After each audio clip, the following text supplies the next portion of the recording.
everyone! Welcome back to the Captain Logan Show. I am Captain Logan, and joining me this evening, as always, is my wonderful chat moderator and producer, DJ Martinez. Hello. How you doing, buddy? How's it going, man? For a second, I thought you were pretending to be hoarse. I think I just actually am hoarse. Oh, are you really? Oh, you didn't see. I mean, I just talked to you for 5 minutes before the show. You didn't seem hoarse. He's like, No, hello, I need a lozenge. I don't know. I think I'm good. I think I just need to. Do you only have a good Batman impression when you need a lozenge? Only accidentally is my Batman impression. Yeah. Well, I've worked on screwing up my throat for years in order to do the perfect, not perfect Christian Bale. Okay, good evening, everybody. Thanks so much for being here. I see a lot of live folks in the comments. We are excited to chat with you again tonight. Once again, for the Captain Logan Show, tonight is the 24-hour stream prologue. Nobody get excited. We're not doing the stream yet. It's the prologue. Tonight we're going to chat with you for an hour or more about superhero television, past and present. Anything that you want to talk about within that realm. That is, of course, a real broad topic and a thing that we talk about a lot here anyway, so it might feel like kind of a regular show. And if there's any major like news developments and stuff that I haven't talked about yet that you guys want to ask me about, I will happily answer some of those too.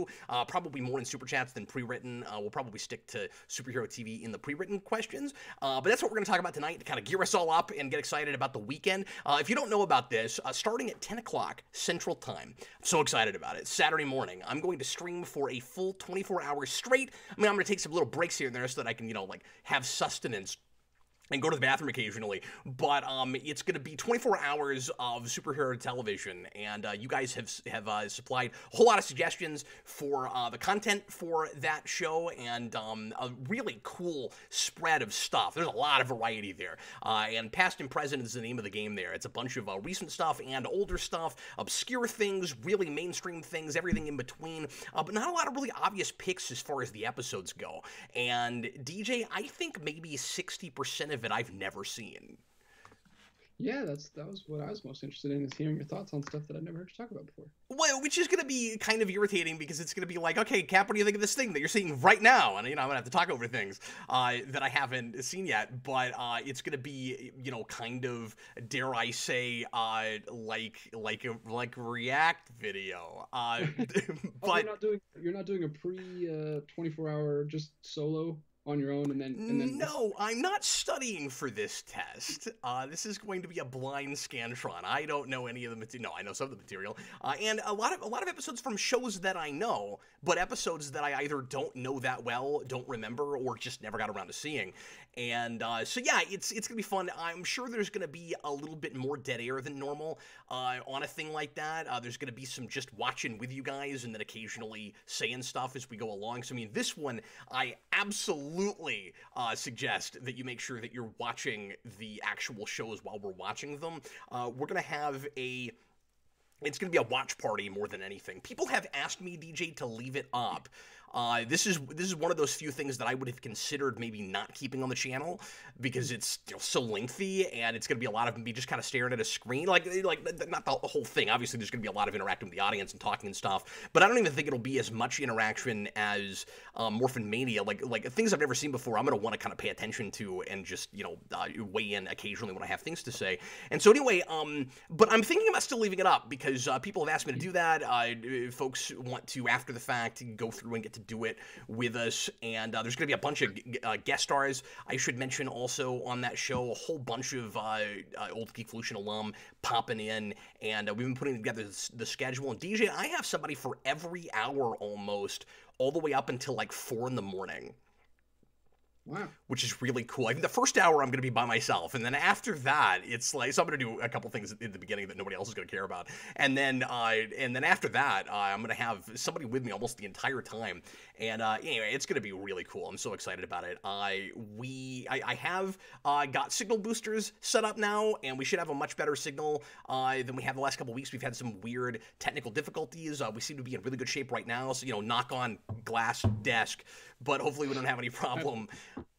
with that, and hopefully the stream holds on over the weekend. So I can't think of any reason now that we should have any problems. But you know, my luck, we will, but hopefully not. And anyway, so I hope some of you guys will pop in here and there to watch it with me. People have been asking me, do I need to have Netflix, Disney Plus, whatever you guys are watching? No, you need to have YouTube and you need to have a good internet connection because we're going to be broadcasting the stream of all the shows to a website that lets me screen grab, and so you guys will be able to see everything I'm watching in real time with me, just like we used to do with the Rabbit Room. So nobody's gonna need any of the content that I'm doing. You'll be able to watch it right along with me. So that's how it's going. Yeah, folks in the comments asking me to keep it up. Yeah, I probably will. Hopefully it's cool and interesting enough to leave there, but that's the plan right now. So anyway, there's a $2 super chat from Jeffrey, who just says, howdy, excited for the 24-hour stream. I am too. Jeffrey's gonna be one of my, thanks Jeffrey. Jeffrey's gonna be one of my overnight guys. He's gonna pop in at like 1, 2 in the morning and hang out with me, which is super cool. And DJ's gonna be there, if not possibly twice, but at least for a couple of hours. And DJ and I are gonna do some animated Spider-Man and some The Batman. And Jeffrey is going to do some Doom Patrol with me and possibly some other things. So yeah, I'm excited about it. I'm going to put out a list probably tomorrow to let you guys know what all the content is, but probably not in exactly the order it's going to come up because I'm sure that's going to change. So I may try to put it in about the order that it's at, but if you want to try to come in specifically for a particular show, DJ and I are going to periodically throughout the day post when we're about to watch something, but I'm not gonna give you an itemized list hour to hour because it's liable to change. It probably won't stay the same, and I'm gonna have to kind of change things around as we go along. So anyway, so DJ, let's go ahead and just get right into questions, man. I just want to tell everybody how that was gonna go and give a little bit of a commercial for the 24-hour stream. I hope some of you guys will pop in. I'm really excited about it. It's gonna be really cool. Tonight, more superhero TV talk. Here we go. All right, Cinematographic gives us a super chat, or not a super chat, just a regular question. Does Inspector Gadget count as a superhero movie? I generally don't count that because it's like a private detective thing as opposed to a superhero. Like, he sort of has powers in a way because he's like a cyborg guy and he can, you know, pop out gadgets out of himself. And he goes and tries to help people and save people, but it's as a private investigator, and he works for, like, doesn't he work for an agency, or is it like his own agency? It's been so long since I've seen Inspector Gadget, I forget how exactly that works, but I don't, like, that is one of those, I don't even want to say gray areas, that is one of those characters that doesn't fall squarely into that category, but people that like superhero things, or kids that like superhero things, are liable to like it on a similar level, if that makes any sense. Well, speaking of private investigators, Anime 2020 asks, when will Cap review Jessica Jones? I mean, I've talked... Oh, do you mean the most recent season? Because, yeah, I was, like, halfway through watching that, and then I got distracted, and I've not been back to it, and it's been so long now that I would have to start over. I haven't had a whole lot of requests for that, so I don't know how much people really care about that. Probably eventually I'll finally get back to it, and do a little spoiler cast. I mean, I know it's been a long time, but I talked about the other 2 seasons, so, like, yeah, honestly, I kind of forgot about it. But I don't plan to ever do those necessarily on, like, as, like, superhero rewinds or anything. If I really got inspired, I could see myself doing season 1. I wouldn't do the rest of it. I was liking 3 okay. It was a huge step up from 2. It wasn't anything like as good as 1, but it was at least not boring. And that's all I wanted at that point, was not boring. But I need to, yeah, I need to finish that. I forgot all about it. Excuse me, Anime 2020 also had, this question: if RoboCop counts as a superhero, why not Gadget? Because Gadget, I think, is working pretty much within the letter of the law and isn't going off and doing his own thing. Now, I know that there are characters that we consider superheroes that do work with the police, but I don't generally consider a private detective or a police officer a superhero. Like, there are stories you can tell with RoboCop where I don't know if I would call RoboCop a superhero. In the original film, he is at a certain point. He doesn't start off that way, but he has a superhero origin story, and this is the reason that I consider RoboCop a superhero, where he gets transformed into something that is more machine than man, and then and that's kind of his superpowers, and he's got sort of a costume, and then he goes off. It's just air quotes night on Captain Logan show. This is air quotes night. He runs off later on and goes against the system and takes the law into his own hands, and now he's more of a vigilante character, and I don't mean to say even that all vigilantes are superheroes, of course. Punisher's not a superhero. We talk about this all the time. He just lives in a superhero universe, so you have to review things that have Punisher in them if you're doing superhero stuff, because he counts within that context, but or he's just in that world. But I still say RoboCop is wholesale, at least in that film, a superhero, because he is like fighting crime on his own, by his own standards, on his own level, because he thinks that he has the right idea and he's doing the right thing versus a corrupt, messed up system. So yeah, so it's not that RoboCop's a superhero because he has something just because he has sort of something akin to a costume and he has something sort of akin to superpowers. So does Inspector Gadget, but I wouldn't consider him a superhero. So.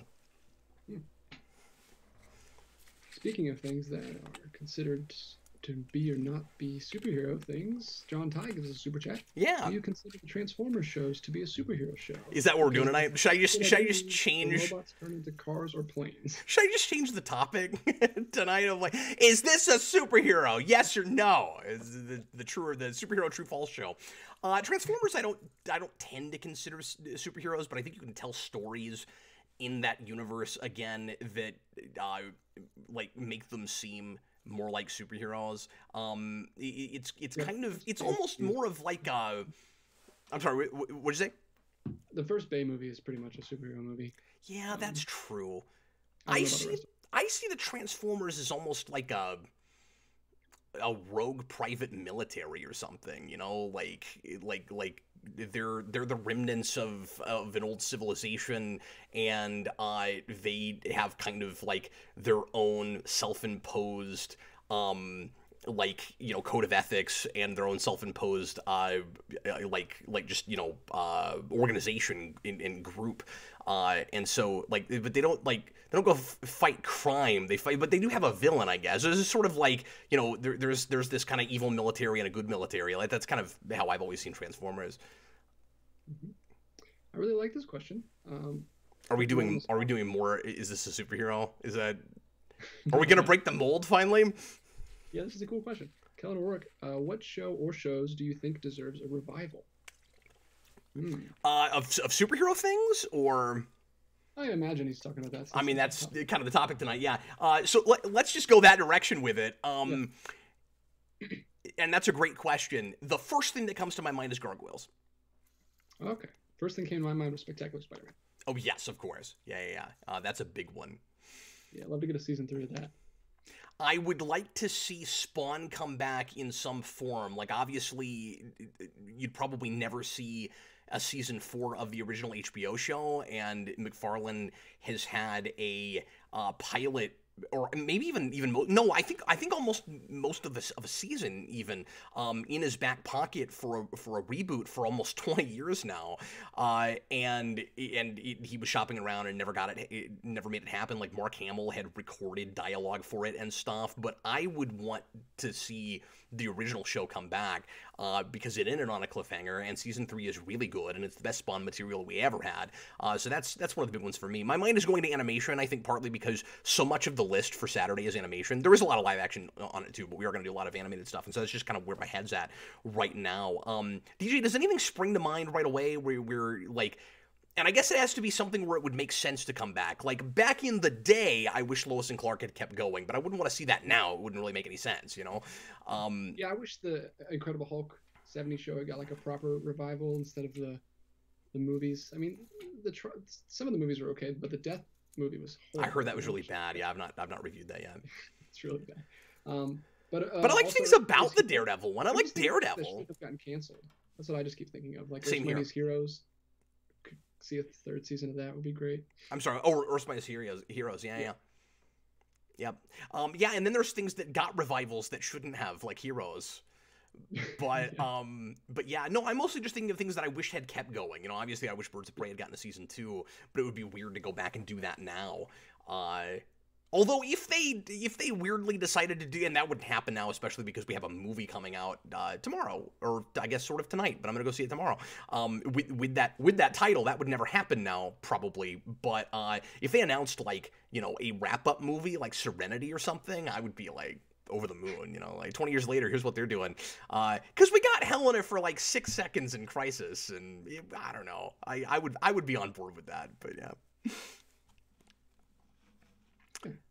Yeah, a lot of people want Teen Titans, says Robert Wild, and people were, of course, irritated, and I haven't watched it yet, when they came back and did the Teen Titans crossover with Teen Titans Go, because that's not what anybody wanted, and but I wonder if that sold well, if they might consider, you know, finally doing more Teen Titans. Are you doing any Teen Titans Go in the thing? I'm not doing any Go. Somebody asked me to do a regular Teen Titans. We better do something Teen Titans, because you had 3 Titans in your logo, or in your thumbnail. I think I had 4, actually. Eric was like, the only little criticism I have about this is, why are there so many Titans? And I said, tell me if I'm right. I said, I assume it's because of colors. Yeah, I needed colors. I knew it. They had like good solid colors that I could use. And actually, I had them all together. It was like an image that I pulled where they were all together, but I split them up once I started to do the color thing. You could have done more XMen. Yeah. Like another Batman character or two. It's hard to find good quality images of that 90s stuff, though. It's hard to get that old. Oh, that's fair. Stuff. Yeah. Well, yeah, but you could have done Evolution. I bet there's better images for that. Like, yeah, I could have done that. But I'm not. I don't want to just sit here and pick apart your really lovely thumbnail. Yeah, I think that's some of the best art you've ever done for us. It's really cool. No, it was fun. It just kept spiraling out into more and more complicated stuff. It was started out pretty simple, but Anime says 4 out of 5 Titans. Only Beast Boy got left out. Well, he's my least favorite, so that's appropriate. But it's really hilarious because I'm not even a Teen Titans guy, and we have 1 episode of that show in the entire 24-hour marathon, and we've got like 4 Titans on that. I guess I'm doing the Titans pilot. Somebody requested that. Ooh. That is probably going to happen. I've only seen 1 episode of Teen Titans Go, and it was when Batman comes over for Thanksgiving dinner, and it was pretty funny. I enjoyed what little I saw of that show. I understand why it annoys people, and it is kind of too meme-baity, and it's pretty repetitive, but it also can get really clever and really just, you know, over-the-top fun cartoon stuff. That show, like, now that I've watched, like... Tell me if I'm crazy, you guys. Now that I've watched the Harley Quinn animated series, which I'm really impressed with the more I'm watching that, Teen Titans Go feels like almost like that kind of like weird, random, throw everything but the kitchen sink out at you like adult show just without the adult stuff. Where like it's for kids, but it's weird and ridiculous and trying to just like surprise you constantly like a lot of adult cartoons do. It seems like that sort of a thing to me. But I guess maybe that's just what we're doing now. Yeah, I don't know. Like I haven't seen too much of it, but let us know, guys. But there's an episode with a taco mech robot, and that's just spectacular. How can you not love a taco mech robot? You like the absurd. Oh yeah, stuff. No, I love stuff like. Or was it a hamburger mech robot? I forget. Anyway, yeah. Vax Studio says, "Help! Life gave me lemons. What do I do?" Make Kool-Aid and drink it. I think that's how the saying goes. Yeah, that was a super chat. That's why I read it. No, I figured. Thanks, man. Don't think I skipped your question. I was just reading that because it was right there. John Ty gives us a super chat. It's right there. He says, "Which is better, the '90s X-Men show or Batman the Animated Series?" Batman. That's definitively, which is better. No, it's really easy. Yeah, it's definitely Batman. The X-Men series, I think, was wonderful back in the day. I don't think I would be an X-Men fan without it. I like the character models in that show a lot. I like some of the voice talent in that. I like that it borrowed so much from really recent comic stories, and that it tried to more or less, get as close to comic canon as it could. Like, it really wanted to translate a lot of that. But a lot of that stuff is super cheesy and super corny, and there's a lot of really inconsistent animation stuff. There's a little bit of an inconsistent animation in Batman. It's kind of fun to complain when, like, the Joker's face gets all weird and amorphous because they went out to, like, a different animation house than they usually did, and so they had, like, a really strange Joker face for a couple of episodes or just a couple of shots, and sometimes, like, the bat symbol would be reversed where it's, like, yellow and black in the wrong places. But X-Men was all over the map. Like, there were episodes that looked nothing like the rest of that show. It's just like, now it's a different show for him. It's really strange. Go back and watch the Captain America flashback episode. You're just like, what is this? It's a different show. Wow. I've only seen one episode of each of those shows, so I'm obviously not able to answer that question. I think the long and I mean, obviously, like, just taste issue and stuff for me, like, I'm more of a Batman guy than I am an X-Men guy, so even if X-Men was to the same caliber as Batman, I probably would still be saying Batman as far as my favorite goes. But as far as, like, definitively or, like, objectively, again, air quote night, objectively, like the best made show, yeah, it's definitely Batman. The big difference is Batman holds up and X-Men doesn't hold up as well. I mean, it's still fun to go back and watch, but I feel like you could show anybody at least some of the better episodes of Batman the Animated Series, and they wouldn't necessarily question when it was made. That's a pretty timeless show. There are a lot of episodes that you could show right now and tell, like, a 12-year-old kid this was made yesterday, and he'd go, how did I not know about this show? And he wouldn't even, bat an eye at it unless he noticed that there were, like, smudges in places because it's cell shade animation. But X-Men wouldn't have that. In X-Men, oh, this is my dad's show. Okay. So that's the difference. All right. We have quite a few super chats, guys. Before we get to more of that, we're already like 20 minutes in, and I have forgotten to mention that we are doing our regular $60 goal tonight. If we do hit the goal, we will continue on for an extra hour. So we'll go till just around 9 Central. I have to finish by then because I promised my wife I would watch Star Trek with her. So I need to be done by then. But we will go for an extra hour tonight if we hit the goal. So we'll check in here in maybe 25 minutes or so and find out how close we are. But as always, if you want to make sure that your question gets read, you can put in a super chat, but we'll do as many pre-written as we can as well. And obviously, we appreciate you just being here and chatting with us and hanging out and watching, even if you don't ask anything at all. DJ, go ahead and do a pre-written if you would, and then we'll get back to some super chats. All right. Pre-written from Cinematographic. Well, that's not superhero TV show related. He says, thoughts about Falcon and Winter Soldier and WandaVision. That's TV. That is TV. Oh, so there was like, man, I can't remember much of what. There was a little teaser where they showed like a tiny bit of footage from each of those that I saw it somewhere the other day. It blindsided me. I think it was during the Super Bowl. I watched part of the Super Bowl because my wife wanted to, for whatever reason. I never watched the Super Bowl. It was our team. I say our team. I don't watch football, but it was the Kansas City Chiefs. So like this week has been insane because I live in that city, like not just in the state. I live in that city. And so, like, you couldn't go downtown on Wednesday unless you wanted to watch the parade because there were, like, 1 million people there. And that's not an exaggeration. That's how many people were downtown. And anyway, so it was nuts. They canceled school. I think that's weird. Wow. I don't know. I don't like that. It's not a holiday. Like, we're canceling school. I don't mind that people were excited about football, but we're canceling school? I don't know. I don't know about that. I think that's weird. I'm sorry. What were you saying, DJ? No, I said I was going to ask you if that was your Kansas City, because I know there's like 3 Kansas cities. Well, no, that's not true. There are 2 Kansas cities, and they're right next to each other, and they're essentially the same city, like between 2 states, essentially. Like we live right on the border.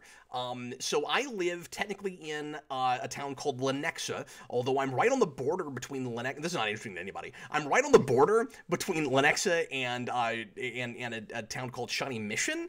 And so our mail sometimes comes to Lenexa and sometimes comes to Shawnee Mission. We're still not sure what city we technically live in. We don't know. It comes both ways. People will argue with us. They'll be like, oh, you wrote down Lenexa. That's not where you live. No, it really is or not. No one knows. It's great. But anyway, so yeah, Sarah works in Missouri and we live in Kansas. And she drives like 10 minutes to go to work, so we're like right on the line. But anyway, so yeah, there's Kansas City, Missouri, and Kansas City, Kansas, and they are technically different cities, but they go right into each other. And if you live in Kansas City, you don't really tend to specify what state you're in. I live in Kansas City. And then there is an Arkansas City. Have you ever heard of that? Do you know about that? No, like Arkansas? Yeah, so there's a city in Kansas. Again, this is not interesting to anybody. There's a city in Kansas called Arkansas City. And if you call it Arkansas City, they get angry with you and want to punch you in the face. Oh, it's like a Louisiana thing. Yeah, it's weird. But it's spelled Arkansas, and the state is pronounced Arkansas, so how come it's not said that way? It's weird. Anyway, so the question was something about Winter Soldier and Falcon. So like there was a tiny bit of footage for that and for WandaVision, which looks really interesting. And I think even Loki got a little bit of footage in that too. And I don't have any comments about that because they didn't show very much, but it was just, I can't say that I didn't get chills down my spine a little bit.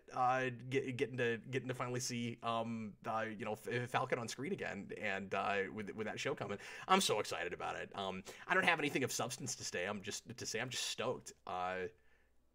My standards are really high for that. That show better be great. I hope so. It's exciting. Well, because I think Winter Soldier is still the best thing in MCU, and that's where he started, and I want something of that caliber. Because I think Civil War is nearly as good, is like almost as good as Winter Soldier. And so like, we got two super good movies with Captain America in the title, even if Civil War shouldn't have had Captain America in the title. And then we're doing basically a Captain America show, and it better be great. Because like they have big shoes to fill without the Russos making that show. All right. Well, now you guys know where Cap lives, so you can dox him. No cinematographic. They didn't cancel school on a Sunday. I didn't say they canceled school for the Super Bowl. I said they canceled school for the parade that they had yesterday. That's what I was talking about. Oh, really? This long after? Weird. Well, they got to take... It was 3 days. I mean, they got to set up for the parade. They should have been ready, man. There's always a possibility they could have won.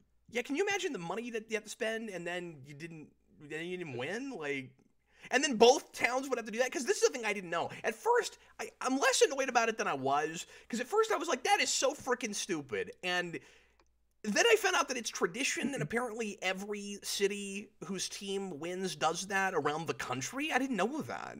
Like, they do it everywhere, every year. I didn't know that. Because the Chiefs haven't won the Super Bowl in my lifetime. We haven't been... Apparently, the Chiefs win if they go, but they never go. So, like, 50 years ago, they won the Super Bowl. And that was the last time they were there. And then they won this year. And, yeah. So I guess they must have been in Super Bowl 4? If it was exactly 50 years ago, because this was 54? It's crazy. This has nothing to do with the topic. I'm sorry, what? Venue, but like all I heard about the Super Bowl this year was that no one cared to watch it because it was two teams that nobody cares about. Well, it was a big deal here. I'm glad it was. It's great. Anime says I should see the Teen Titans Go Super Bowl episode. I may watch that. I didn't know. If I don't know, maybe I'll throw that in there. Maybe if I can find a place, I'll throw that in there. Just because it's relevant and timely for right now. That'd be fun. I'll look into that. All right, TH1 gives us a doozy here. What is the worst superhero TV show ever? Ever? You want to answer that, or you want me to go on to the second part? I'll try to answer that. I mean, man, it's tough. So what's not fair? It's Iron Fist. Let's move on. What's not fair is shows that I hated so much I didn't continue with, right? So like, Titans sure looks like one of the worst shows ever made, but I only watched the pilot, so I don't know. And some people really love that show, but I think some people have different standards than I do, and this is like with all respect. Like I think some people don't mind some of the stuff that just drives me insane about that show. Like it's just you know, I'm sure that like just the moodiness and the grimness and the darkness of that, and just getting to see something that over the top is fun for some people, but like just the characters didn't make any sense to me, and it looked kind of cheap, and like I thought it was really bad. Iron Fist is probably the worst show ever out of maybe anything, or just really close. I mean, like, yeah, as far as superhero stuff goes. Yeah, Jason Ritter says easy answer, Birds of Prey.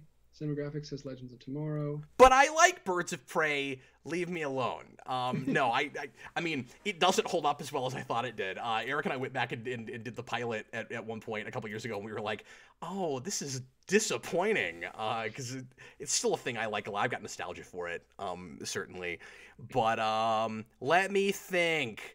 You can't top Iron Fist, man. It's really hard to... Yeah, I mean, Legends does really suck, but there's stuff in Legends that's fun here and there.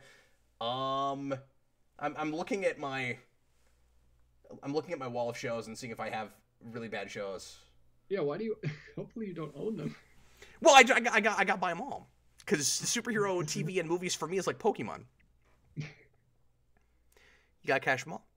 Yeah, it's exactly like Pokemon. They'll just keep making more. No Dash and Scan. This is not just a live stream channel now, but we do more live streaming these days than we ever used to. We just have the Captain Logan show, and then twice a month I do a show for Patreon after dark. But this weekend we're doing the big giant 24-hour live stream. We're not gonna make like a regular habit of that because I need my sanity. But yeah, I mean, I haven't had a lot of scripted content lately. It's been difficult to get back to Rewind for multiple reasons. I'm working on one right now. Hopefully in the next couple of weeks, at least, if not sooner, more of that. But anyway. How much would they have to pay you to do a Truman Show of your life, where you were just on camera all the time? That is priceless. You can't put a price on that. No, I have too many people in my life that would not want to be filmed. I think that's where my wife would draw the line. My wife has no problem with 24-hour stream. I think if I was like, okay, I'm gonna have a camera on all the time, and it's gonna be first-person perspective, and every time I see you, people are gonna see you, and she's gonna be like, that's not gonna happen. That's well, I guess Truman Show wouldn't be first person. It'd be like it'd be just cameras everywhere. But yeah, if it was truly like the Truman Show, though, you couldn't pay me to do it because I wouldn't know about it. That's true. Ultimate Spider-Man cartoon. Someone says that's pretty bad. I would agree with that. What little I saw of it was pretty crappy. But I think Hulk Agents of Smash was probably worse. Yeah, actually, I might not want to watch those more than Iron Fist. I think you may have found it. Those Disney shows in between now and the good stuff. Is that just because for an episode of Iron Fist, it's long enough you could get a good nap in? Anime 2020 says Power Rangers, the worst superhero show. Don't you watch Morphin Mania with us? Isn't he one of the ones? I thought so. Yeah. Shame. For shame. All right. He has a second part of his question. TH1. Who is this? Yeah. Are you most surprised got a show? How has new technology improved superhero TV? You rock. So I guess that's two more things. Yeah. No, thanks for the questions. These are all wonderful questions. Okay, so I think the clear answer to that is Human Target, because it got 2 shows. It's been adapted twice, and I still don't know what that is. Okay, I know what that is, but I didn't know about it until it was a TV show.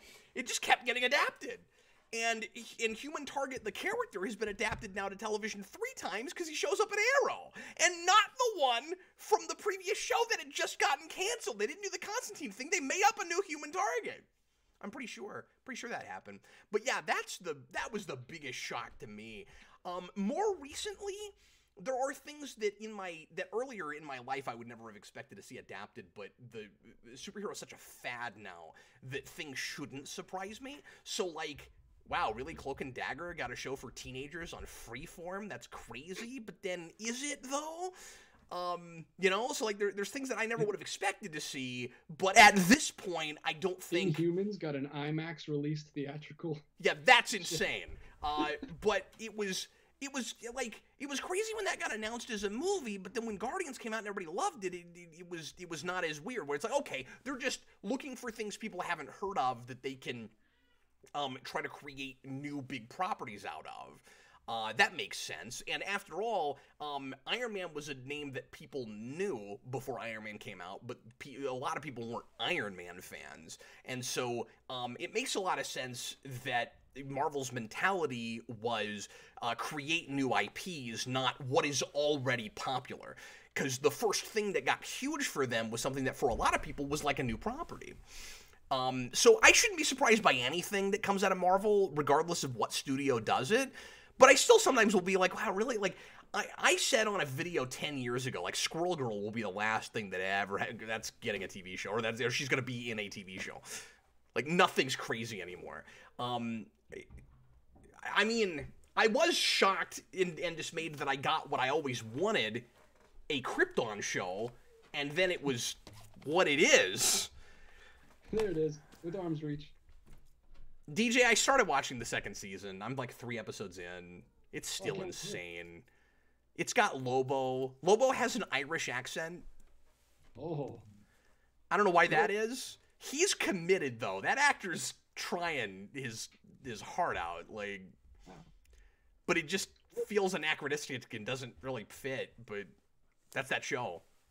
You know what was surprising and came out of nowhere? What was that, like, animated tie-in show to Arrow and Flash with the female superhero? Yeah, well, that wasn't a show. That was like little webisodes? mini episodes that were actually really a movie. They did this. They've done this with a lot of stuff. Like they did this with a Constantine. Surprisingly good movie actually, where they released it in like 10-minute chunks. But when you watch the movie version, you would never ever know that it was released like that because it's not like there's commercial breaks and stuff. Like it doesn't feel like a bunch of short films that are all put together. It's a movie. They just cut it up. So like. That doesn't count, really. But yeah, that was weird. That was Vixen. There have now been 2 or 3 Vixens. She was a Legends character. And then, even weirder than that was the Ray, which is one of the worst things I've ever sat through, by the way. That's painful. Friggin' painful. Bag Studios gives us a super chat just to say, here's a chance to gush over Daredevil if you want. Well, yeah, it's wonderful. Gonna do one of those this weekend. Multiple people, even though I asked people to look at the list and not say the same show twice. Multiple people asked for specifically the second episode of Daredevil, so that is definitely happening. But yeah, it's still, I think I have to say, the best adaptation of anything comic book, or at least anything superhero. Obviously Logan is brilliant. Days of Future Past is brilliant. Like there are movies that are fantastic and really thoughtful and pushing envelopes and stuff. But as far as making me feel like I'm reading a really serious comic book, and really getting the source material. I think Daredevil still got it that first season, and third gets close. I mean, I think the third season is really good too. And 2 is not terrible. I don't think it's bad. It's bad like a lot of people do. I just don't think it's anything like the caliber of that first season. And I don't dislike their Elektra as much as a lot of other people do, but I've never been like an Elektra person. Like a lot of people that love Elektra really hate her in that, and like it's fair. Okay, she's not Elektra exactly. She's more Elektra than Jennifer Garner was Elektra. That was a completely different character. Well, compared to that. But like the movie. And obviously we did get really convoluted with the Hand, which got way worse when we got to Defenders. But yeah, dude, I'm playing through Marvel Ultimate Alliance 3, and she's that Elektra. She gets like possessed by like the Hand calls down this beast thing and like possesses her, and she. Oh, weird. Oh, I did mention Inhumans when we were talking about crappy TV shows. Inhumans and Iron Fist are right up against each other, but I still hesitate to say that because I only watched the pilot in IMAX because I got duped into doing that nonsense. It's worse big, I'm sure. I'm sure it was way worse because I saw it big. I went to the theater on a huge screen to watch a show where they had to cut off a character's hair because they didn't want to do the effect to make it to have Medusa do things with her hair. And I saw that in IMAX. It's freaking nuts. It's nuts. So yeah, that probably is technically the worst thing ever, superhero wise. But I didn't see all of it, so I don't know, and I don't wanna. Don't play. I don't wanna. 55. Did we ever figure out how to say this guy's name? No, we asked at one point, and 55.9 ERS, right? I've got it memorized at this point. Yeah, we asked for context on that. We asked for clarification. He's never given it to us. You know what? We're just gonna stop the whole show and just wait until we find out how we're supposed to pronounce your name. So, waiting on you, buddy. I don't even know if he's still here. This was asked a long time ago, but it's a super chat. All right. Go ahead. From 5590 ERS. Cap, do you think Batman Beyond has aged well? He asked this back when you were talking about TAS. Yeah, for the most part. I mean, I think I have all the same issues. I think I probably would have all the same issues with Batman Beyond now that I did back when it came out, or back when I finally watched all of it. And if you just mean like with the future stuff and everything, I think that show does a pretty good job of feeling like futuristic. I don't know, going far-flung enough that at least at this point it still feels pretty futuristic. Obviously, there are some things that you would do differently if you extrapolated from right now. And I never look at science fiction through the lens of now. I'm never like, oh, this doesn't hold up anymore because you didn't think about like smartphones or how far the internet was going to go, or because you've got flying cars and we don't have those yet, et cetera, et cetera. You always extrapolate from the date where you are, and so I never have a hard time suspending my disbelief if it was kind of smart and thoughtful about it in the first place. And in '99, the future that Batman Beyond comes up with is a perfectly reasonable and fun and interesting future. And again, there's still some stuff that we're not doing now yet, like splicing, which I always thought was a really cool cyberpunky idea. But yeah, the issues I have with that show don't really have anything to do with how it holds up now as a thing that was made in the 90s, so much as just it started off as, man, we still have not heard from him about how you pronounce his name. It starts off at, maybe we're just pronouncing it right. Maybe that's how you're supposed to pronounce it. Maybe it's not like looking at a personalized license plate where it's doing something clever, like I always assume that it is. But anyway, that show started a little bit more serialized, and it seemed like there were the first season has more of like a overarching story, and then as time goes on, it starts getting a lot more episodic, and that's kind of disappointing because the kind of show it was initially was, there wasn't a whole lot on like that. It was a little before animated television. It was a little bit groundbreaking, and we did start doing that kind of thing with Justice League Unlimited after that. But it was kind of disappointing that we didn't continue with those kind of slow burn stories with that show. And I thought it got too meandery toward the end, and I never liked the future Justice League. But anyway, now I'm just reviewing that again. Oh, somebody says the mic's popping really bad. Sorry about that. I wish somebody had mentioned it earlier. It's really difficult to get a sense of balance. Yeah. With OBS without somebody on the other side just telling me to deal with levels. So yeah, somebody tell me if it's still breaking at the tops or anything. So 5590 ERS did not respond to us, but he gave us another super chat. This is hilarious. Yeah. But anyway, we have more super chats before. Okay. Well, let's do those. We have another one from Bag Studios. In a perfect world, what would you like to see happen with the Netflix shows from here on? I wish we got a second Defenders to wrap up the plot threads left. I wish we got a second Defenders to do that show in a completely different way. Okay, well, we kind of screwed up there. Like, I don't think it was unsalvageable. Like, I think there were some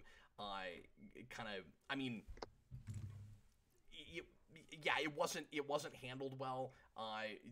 We didn't get enough screen time with some of those characters together, and the writing was weird and stuff. But some of the dynamics were good, and it would have been nice to see that done by somebody more competently. So yes, I absolutely would have liked that.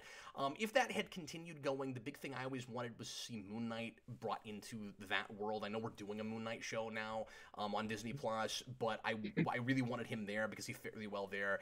I wanted them to get to supernatural stuff maybe with like Ghost Rider and Blade and that kind of thing. There had been talk for a while about maybe something like a second set of shows that would be still street level and more like a Marvel Knights thing like those were, and maybe we could start crossing those, but they would all be supernatural. So you'd have like, you'd have Ghost Rider and you'd have Blade, and maybe Moon Knight would be, and Moon Knight is somewhat supernatural as well, and I don't know if there was ever talk about like a fourth thing, but you do like 4 shows like that, and then they can talk to each other later, and you could do, I don't know, you could have done a miniseries later that was like Defenders plus,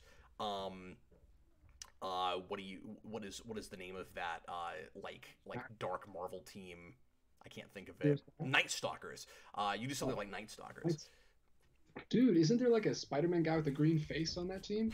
Or no, that is Night Stalker. He's his own character. I think that's a different thing. Yeah. He's weird. Anyway, if we're going ideal, like I like pie in the sky, Spider-Man crossing over on the Daredevil show. Of course, yeah. That'd be crazy. And then you could tie in Blade with like a Morbius thing.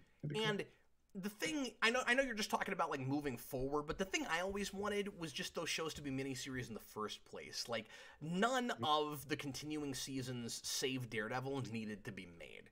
None of them. There's some okay stuff in Luke Cage season 2, but overall it's a bloated season. It's an uneven season. The first season was also kind of uneven.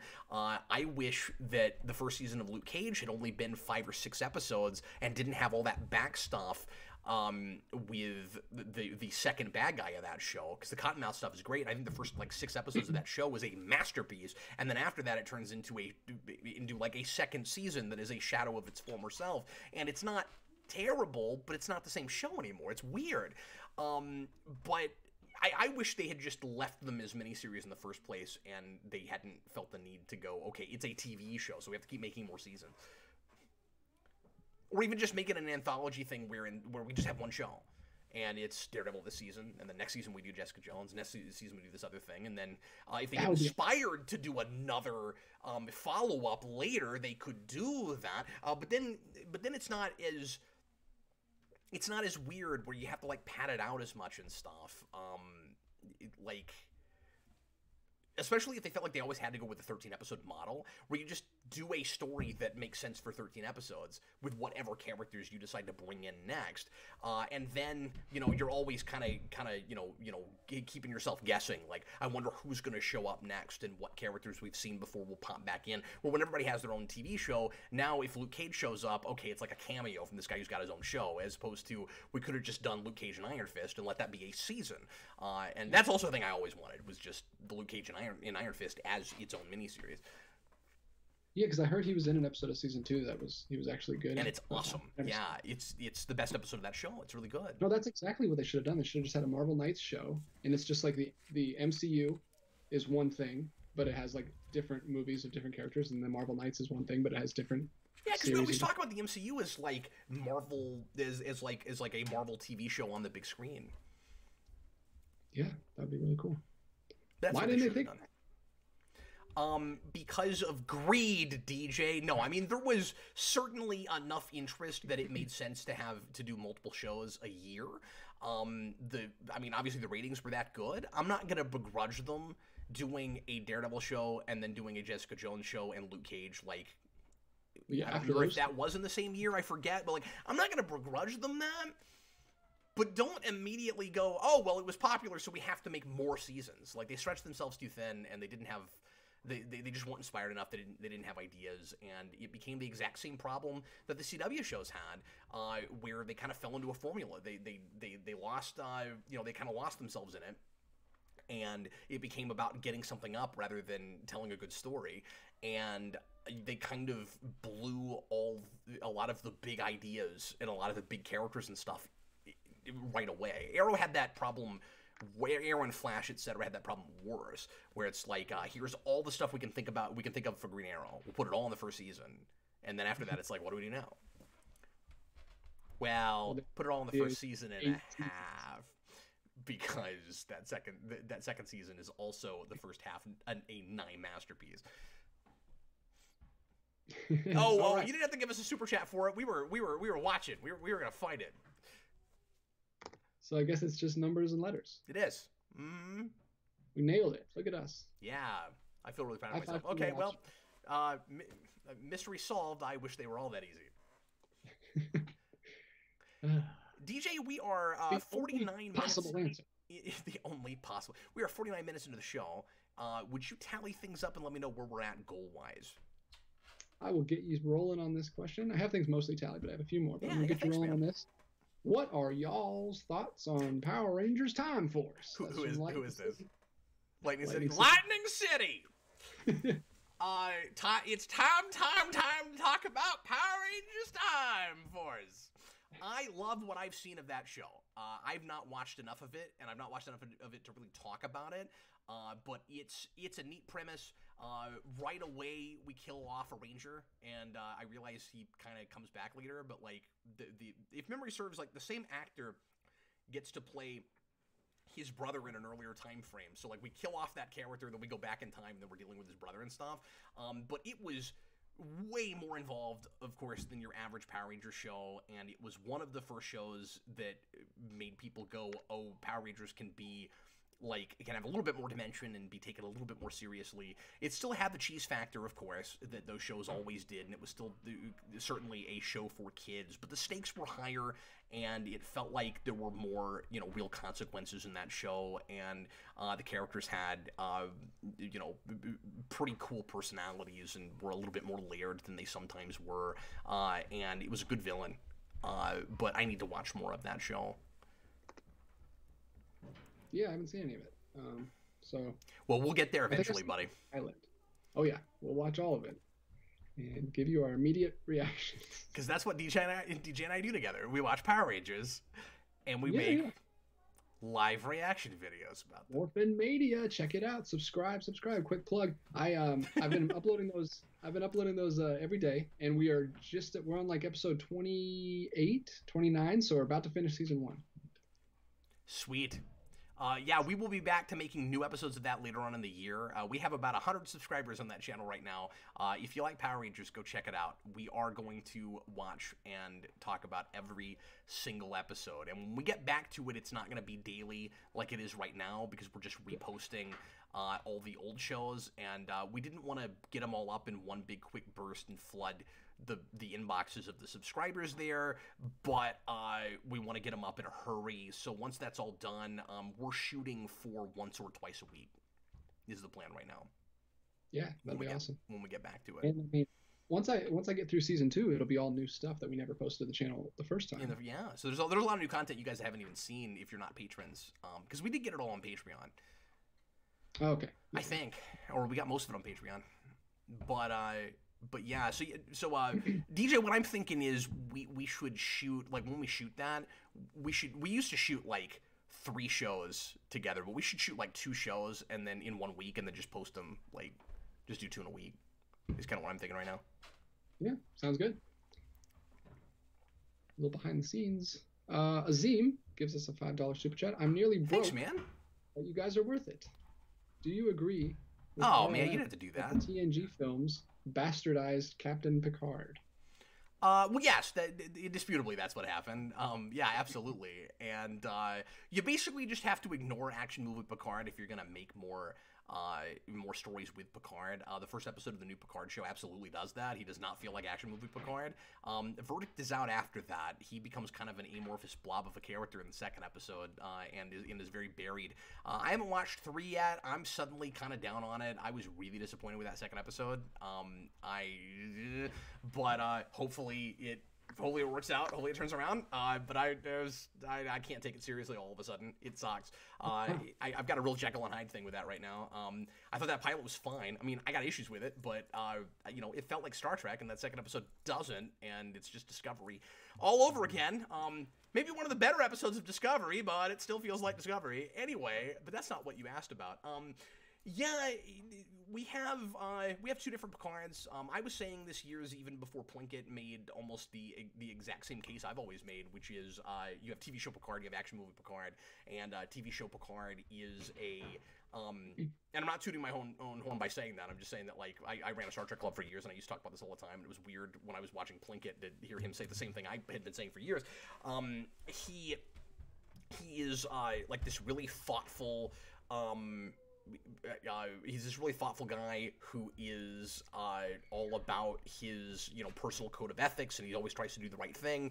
And when he gets into the movies, he's just kind of a crazy person, and he'll drop they still pretend like he still has a code of ethics, and like he cares about his principles more than anything, but actions speak louder than words, and he's not that at all. And we're constantly breaking him out of character and doing stuff that contradicts things he's done and said in the show, just to manufacture action scenes and drama and pretend like this 60-year-old man is this great action hero. And that was not the thing to do with that. You could do both, man. You could have an action movie like First Contact and still have a serious, thoughtful guy like Picard, but that's not what they did. All right, moving right along. We got a lot of super chats tonight. Thanks, guys. Sorry, did we ever get a tally? Because we're at 55 minutes. I think we were at 63 right now. I can't tell. Jason Ritter put one in, but then he retracted it. I don't know if that came through, but then he did another one. So I don't know if he gave us $2 or $4, but it's either 63 or 65. Oh, great. Cool. So we are absolutely doing another hour. So let's make that happen right now. Okay, go ahead. Thanks, guys. We sure appreciate it. Now. Do you ever plan on watching The Boys? That's from Brian Ooh. I keep getting this question a lot, and I don't want to encourage this question to keep coming up because I don't want to watch that. But having said that, because there's so much interest, I may finally make myself do it. I'm not going to promise that I'll finish it. I will. I shouldn't even admit this. It is on my tentative schedule this year for some month to watch and review that first season. But it's been often on my schedule because I don't want to do it. I still really resist it. I don't want to do it. But I know a lot of people love it, and I know a lot of people are really curious to see me review that and see if I get one over on it. So I will give at least the first couple episodes a chance. But I'm not promising a review right now. If I watch the whole first season, I will review it. But if I only watch a couple, I'll talk about it a little bit on this show, but I'm not going to do a whole review. Oh, well, there you go. That's where I'm at on that. Thank you. Who are you being? I was going to name you. No. I don't know what you're going for. In particular, I don't know. I wasn't really doing any particular, I don't know, character. Some random guy. Yeah. All right. I'm some random guy. Yeah, I don't know what that is. I have no idea. I've got a multiple personality problem, apparently. Moon Knight. 559 ERS. CAC. Do you think Thor... We should make up a pronunciation. 5590. Okay, we can't do it. 9 Z, because then it's just going to be like 9 zeros. Zeroers. There it is. Zeroers. Zeroers. It's a work in progress. Okay, go ahead. Do you think Thor could work as an animated series? Of course. Yeah, sure. All comic book characters. Absolutely. I think just about anything can work as an animated series. Except for like My Dinner with Andre. Like, I think, yeah, like DJs. If it's got a guy in a costume, it can work as an animated series. Absolutely. And we've had good animated Thor in other things. Have we? Yeah, he's in Avengers Earth's Mightiest Heroes. Yeah, I mean, like, there are episodes of that show that play like just an episode of a Thor TV show. Well, did you see the beginning of I don't know if you watched that show, but the beginning of it, the first 5 episodes are all an episode of each character show, and then they join together. Yeah. It's cool. They did that before what's weird is, Eric told me that apparently that's not actually technically part of the regular episode, like rotation. Apparently those were released online to promote the show, and then the actual... Technically, the actual pilot is after that.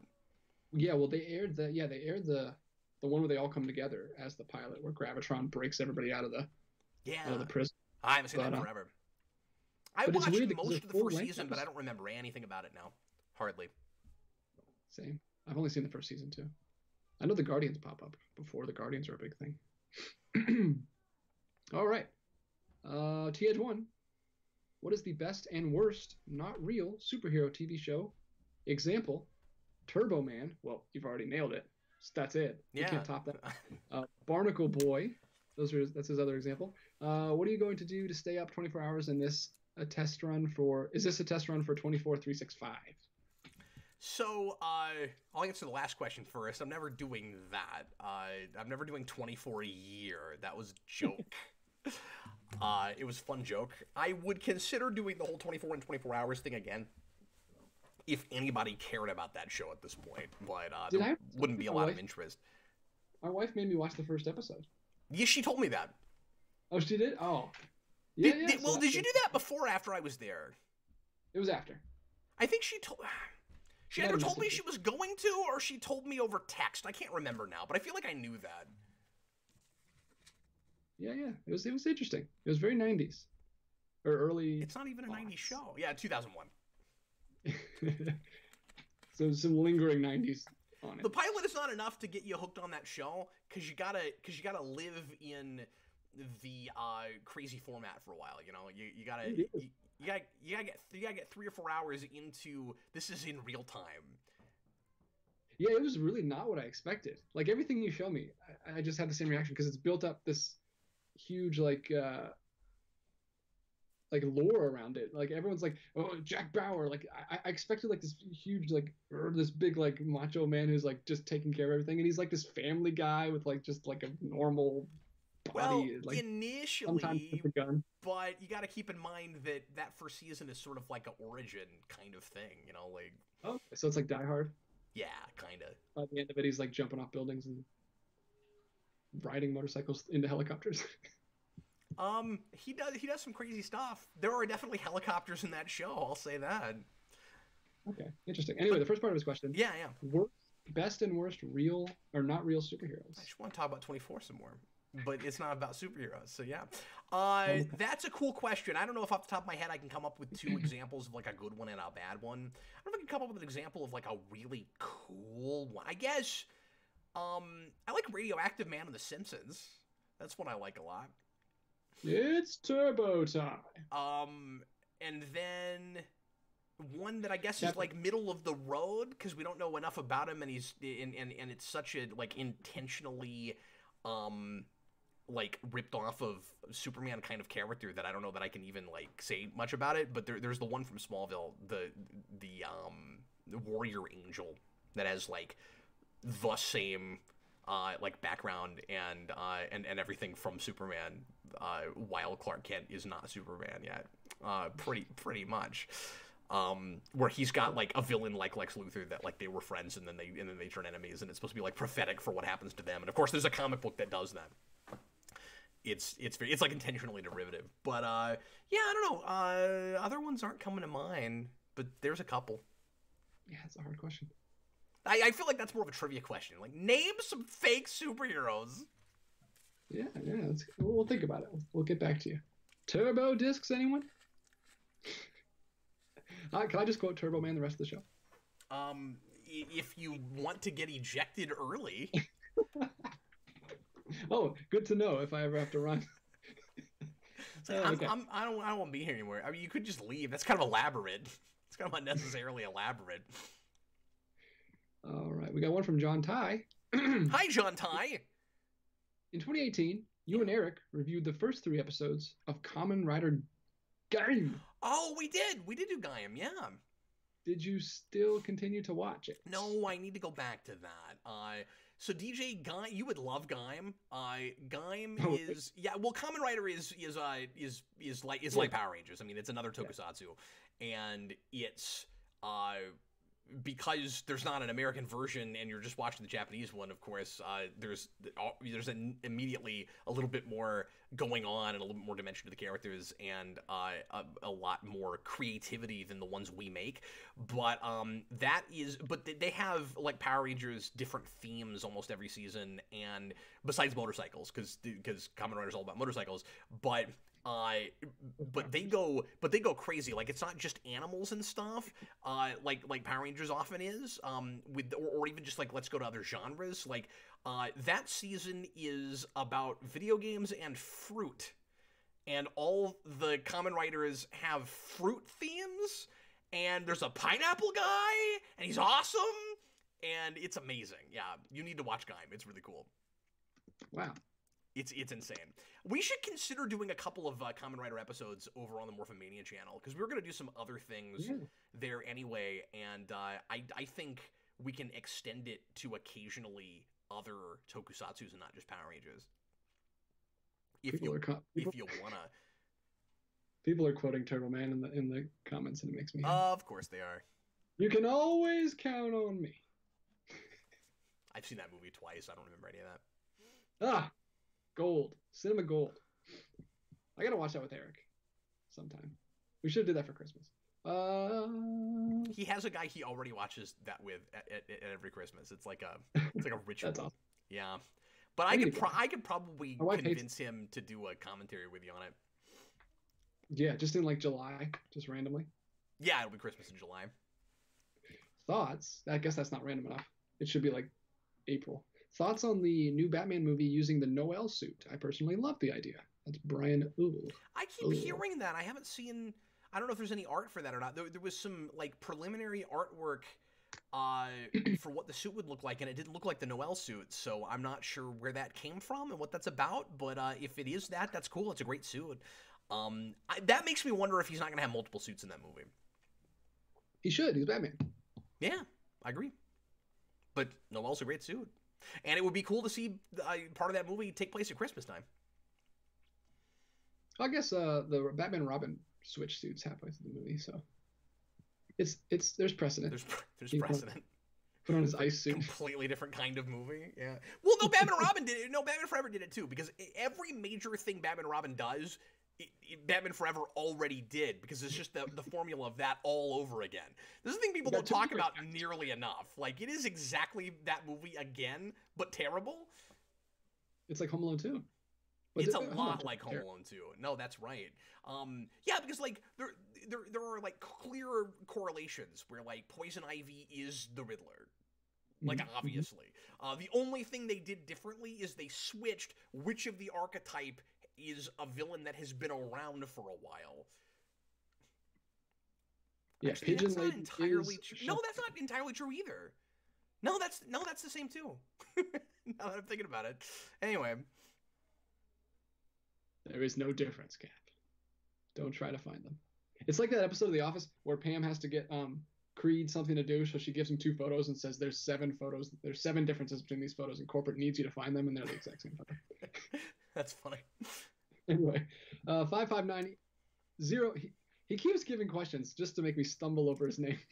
Guy who's got a hard to pronounce name because it's got numbers in it. Good. We should just call him License Plate Man. I don't have to read that. That's just him saying, "Don't worry, guys, you got my name right." So yeah, we've already read that. Yeah, thanks. Jason Ritter puts in $2. Should an animated Wonder Woman show happen? Sure. Yeah. Why not? I mean, again, why not? You know, if it's good. Voiced by Gal Gadot. Gadot? I don't know how you say it. Yeah, you don't pronounce the T. Gadot. But it wouldn't have to be that either. I think I need sleep. Like it would be cool if it was kind of like Batman the Animated Series, where it gets made because of the popularity of that movie, but it's not exactly that movie. Yeah. You know, because there's a lot of different ways to do that, Gary, right there.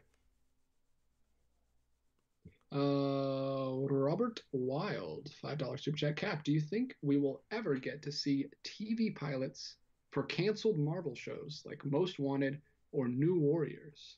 Or will those be locked away forever? That's a really good question. I don't know. Being that that's all under Disney now, it's really hard to say. I mean, they don't tend to release stuff like that, I don't think.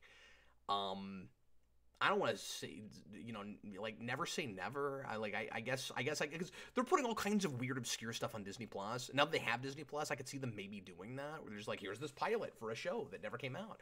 But it would have to be like a long time after. Like, maybe we'll see something like that after Agents of S.H.I.E.L.D. finishes, or is it over already? I knew it was getting one more season, but I've lost track of time. I don't know if that's happening right now or if it's over. I don't even know. Somebody requested an Agents of S.H.I.E.L.D. episode for the marathon, so. Oh yeah, I saw that. Which one was it? It's the last episode of season 1. It's the one that's got Sam Jackson in it. It's probably the best episode of that show, or well, one of them. But it's great. On the planet in season 2 is really good. I know, it's great. Wait, which one? The one where she's like stranded on the planet. That's not season 2. That's like 3 or 4. No, I only watched the first 2 seasons, and I've seen that. I thought that was later. Okay. I thought that was later. Anyway. I did not catch up on that show. The Inhumans just destroyed me. Oh, I'm with you, man. Yeah, that stuff was also dull, and it just separated it too far away from the rest of the MCU because nobody in the MCU noticed any of that happening, and it was really difficult to suspend my disbelief as that being part of that continuity. And as I always say, if the stories were great, I could have ignored that, but it dragged on forever, and it was kind of convoluted. And that show, I'm sure I will say this again on Saturday, unless by the time I get to that, I've had so little sleep that I forget how to talk. But that show, more than anything else I've ever seen, has this really weird thing where I can't think of anything else that exactly has this, where the writing is consistently good, but it's also consistently dull and boring, where, like, it has really good dialogue and a lot of characters that should be more interesting than they ultimately end up being. Like, that show was every episode, and by the end of nearly every season, I was like, with the exception of the first, because it got cool by the end, but it took too long to get there. Like, there was too much of a slow burn. But after that, it was always like, really, that's all you got? Like, this is what we've been building? We would act like we were building up to something that's supposed to blow your mind. And then when you find out that that's the conclusion, you're like, well, surely that's not it. Like, there must be some bigger thing that happens later, and there never was that thing. And I don't mean to say that the scope was never big enough. It was just, it was always kind of lame. It was like, that's all you got? And there were the trappings around it were always like, I'm supposed to have my mind blown or be, like, really wrapped up in this. And it was always just like, oh, it's really uninspired. We got really talented people working on really uninspired things. It's weird. Yeah, I forgot what we were talking about. TH1. We were talking about Agents of S.H.I.E.L.D. I did like what little of the Ghost Rider season I saw, but I didn't keep going with it. So I might watch that eventually. But yeah, I actually really like the series with Robbie Rodriguez, the comic series, but I never checked out the show. I should probably do that. Man, the production value for that was awesome. Like, he looked fantastic. It was quite. Did he have like the different metal looking face? Like, I can't remember. I just remember thinking, like, they had 2 big budget Ghost Rider movies, and this looked better than either of those, and it was on a TV budget, and it was crazy. Hello, Connor Nielsen. Hey, Connor Johnson. Now somebody says the volume is really low. Well, see, I turned down my gain because people were complaining about it popping at the tops. I'm just not hearing enough about the problems that apparently I'm having with my... I don't know, I can just do this just the whole rest of the evening, and then DJ will just keep wondering what impression I'm doing. You just sound like... Now you sound like a fast food restaurant worker. Would you like fries with that? Of course. I'm at McDonald's. What do you think I'm here for? It's fries. TH1. But we serve breakfast all day, sir. Is there a video game season of Power Rangers / Sentai? Yes. Well, kind of. Kind of, yeah. VR. The one that Space is based on is in the Sentai, a video game season. Well, it's a virtual reality. I don't know if it's a video game. It kind of is. Yeah, no, it kind of is. Is it a game? I haven't watched it. I'm just saying. I don't know. Yeah, I think so. But I've only watched the pilot. Yeah, that's why when they morph, they like turn into like digital versions, and all their special attacks are like that. I don't think we have a season that's like wholesale video game. Do we? No, I don't think so. We got a lot of animals, a lot of dinosaurs, a lot of cops. Like, that's kind of, yeah, a lot of fire and rescue. Cars. Keep going back to cars. Mysticism. That one time. Yeah. And whatever Operation Overdrive is, I don't know how you describe that series. It's like wheels and fire and ice and robot. Wait, which one? Which one? Operation Overdrive. There's like no theme. I've never watched that. I don't. Is it really? Is it just like random all over the place? Yeah, they're trying to find a treasure, like jewels and a treasure map, and there's like it's everything. There's no Like, theme. it sounds like a car season. Yeah, well, their morphers like rev up. That's how they morph. They go up, overdrive, accelerate in slow motion, and then they morph down That's their arm. stupid. They have to do this to morph? Yeah, there's a wheel on their morpher, and they. It's like one of those cars that you have to do a couple times before it goes.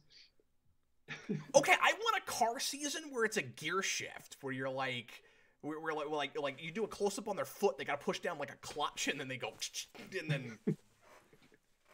Or it's like sticking. Because I know you had shift into turbo, but I want a gear shift on the arm. After I saw you do that, it's in first gear, and to morph, you got to put it into 5. You know, like. Good stuff.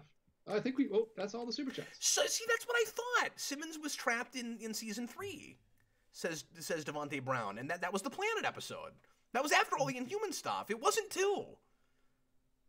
I swear I only watched 2 seasons of that. It's all running together, apparently. Yeah, I don't know. There's no way that was season 2. Like, it was a big deal when they finally went to another planet. Like, man. Well, don't ask me anything about that. But I didn't trust myself on it because it's been so long since I've seen it. Oh, so that was Inhumans was season 2. Okay, I blocked that entire season out, and then season 1 went straight into season 3 for me. Yeah, season 2 was the Inhuman season. Yeah. The welder lives in all our hearts like Santa Claus. What? Yeah, there's a whole lot of welder comments right now, and people think that you're my arch nemesis. That the welder is my Mr. Glass was a comment that I saw. That's amazing. Monte Brown says, "You saw season 3, liar." It all runs together, man. I wasn't lying. I truly believed it. That was a really stupid supervillain plan, welder. I'm gonna lie about what season it is. Like, I think you need to set your villain plots a little higher, where you're like, you know what I'm gonna do? I'm gonna get a bunch of Geekvolution viewers to go look for this cool episode that I'm not even gonna get the title of in season 2. They're gonna be like, there's no planets. There's. Oh yeah, I'm wasting a good 3-4 minutes of their time. That's it. You got to start small. Everyone has to start somewhere. And then man, it's like postal fraud. Like, that's such a dumb villain plot. It's not even, except yours isn't even illegal. Like, it's not even anything you can get in trouble for it. Dude, that's actually an amazing idea. I'm gonna mildly inconvenience people. Yeah, we should make him like this horrible supervillain who does like the worst crimes. He's just really bad at it. That would make him like the amoeba gang in Powerpuff Girls. Oh. What would be where great they're just is like if he really tried, bad at crimes. But we kept thinking of clever ways where he was like trying to do bad things, but he actually did the right thing because he's like he has a good heart. It's like he's like Kylo Ren. Really. He's exactly. And now Devontae Brown is just all about the capital letters. Yeah, it's all caps. It's all caps now. Well, we read his comment last time we did that, so we reinforced bad behavior. That makes me sound really self-absorbed. It's all caps. It's all caps. All the time. All right, guys. So we are Carl Maxey. I cannot imagine a live-action Powerpuff Girls. That would be the worst thing ever. Don't do it. Although, if you did a live-action Powerpuff Girls, what I would want would be the Powerpuff Girls going around with their hands like this, and they pick up things by just putting their hands next to things, where like they clearly have fingers, but that's not how they hold things. So they're doing. Be great. Okay, so we got about 45 minutes left, and we got some more pre-written questions, I'm assuming. No? We don't have many, guys. Send me some questions if you guys have some about the topic. Okay. Yeah, well, this is an unusual situation for us to be in. Usually we got plenty of material for a couple hours, but... Yeah, well, it was flying, and then all of a sudden we just hit a dead stop. Everyone started talking... Oh, he did it on accident. He had automatic all caps on his face. He just did it on accident. Ah, well, that makes sense. That happens to me all the time. I always have to apologize. Cap and DJ, follow-up question from Cinematographic. Did either of you hear about Sam Raimi, this isn't really on topic, but being in talks to direct slash produce Doctor Strange 2. No, this is big news, and I mentioned, like, if there's any big news things we haven't talked about yet, I'm happy to talk about it. Yeah, that is theoretically exciting and/or interesting. What's weird is we were told that was supposed to be a bona fide horror film, basically, and then the director left over creative differences as far as we understand it, and the report was, and I don't know how true this is, that Marvel didn't like the full-on horror direction he was going, and I guess it was kind of assumed that Marvel wanted something more in line with the rest of the movies they're making, and that they were going to kind of water that down, so it was going to be, horror-esque, but it wasn't really going to go far enough with the weird stuff, and it was going to be kind of, more of the same. And then Sam Raimi's name comes up, and that sounds like exactly the guy you would get for what that initial concept sounded like.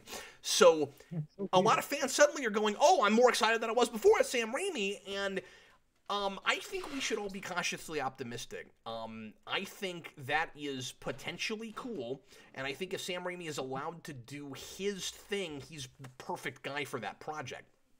Both as a horror director, obviously, as a guy that likes weird, out there stuff and will get real creative with it, but also as a traditional old school comics fan, because that's what he tried to bring to his Spider-Man movies, and he'll go back to the early days of, I would assume, of Doctor Strange.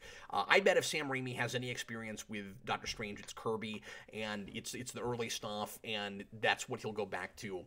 And that could be really cool. But I think we should also be leery of this being another Kenneth Branagh situation, where you get precisely the right guy for the project, and you don't let him do his thing. Like Branagh was perfect for Thor, and then it wasn't remotely a Shakespearean kind of film, and you're like, well, what the heck? Why did we get that guy? And that's what, and I think there's the potential for that to happen with this. I'm not saying that they went for Sam Raimi because that will satiate Marvel fans that are unhappy with losing that director. I don't think that's what's going on. I don't think that there was enough backlash that they're going, well, we better satiate them with a guy that sounds good, but then we're gonna tie his hands behind his back. But I also think it's very possible, if not likely, that he to some degree gets his hands tied behind his back. What do you think? Oh, I'm kind of disappointed. I don't like anything I've seen of his. Okay.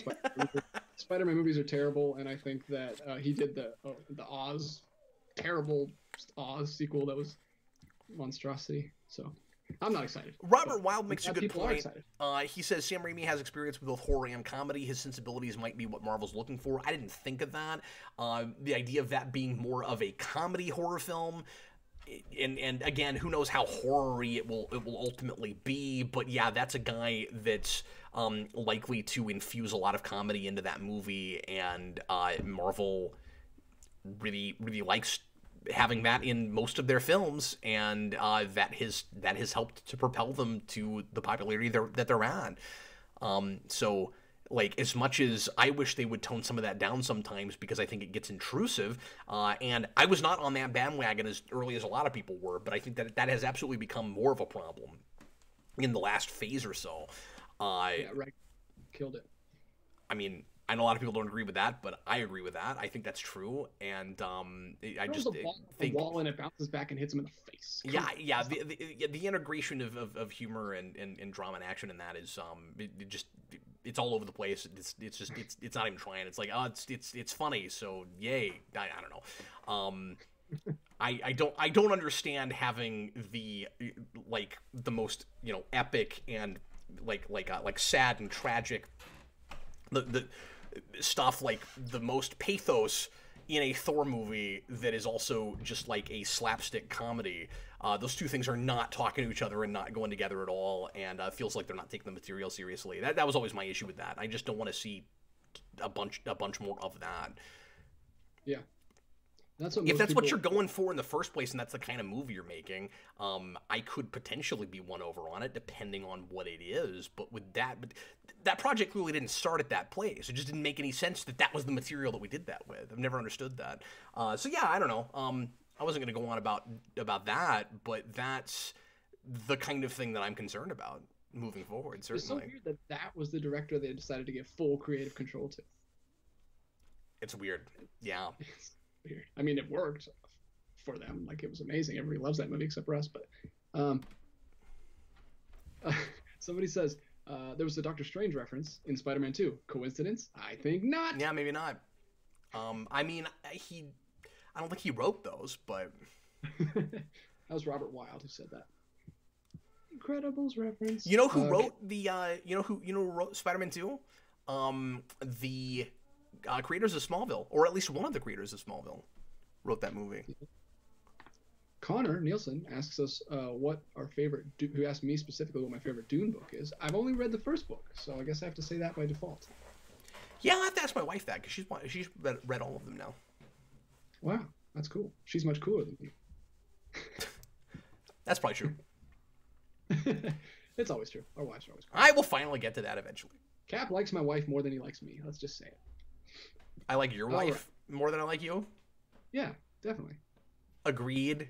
Narcissist. I was going to say that. It's the only way to respond to that kind of thing, no. It's great. No, your wife's awesome. I talk to her occasionally on text. She's really cool.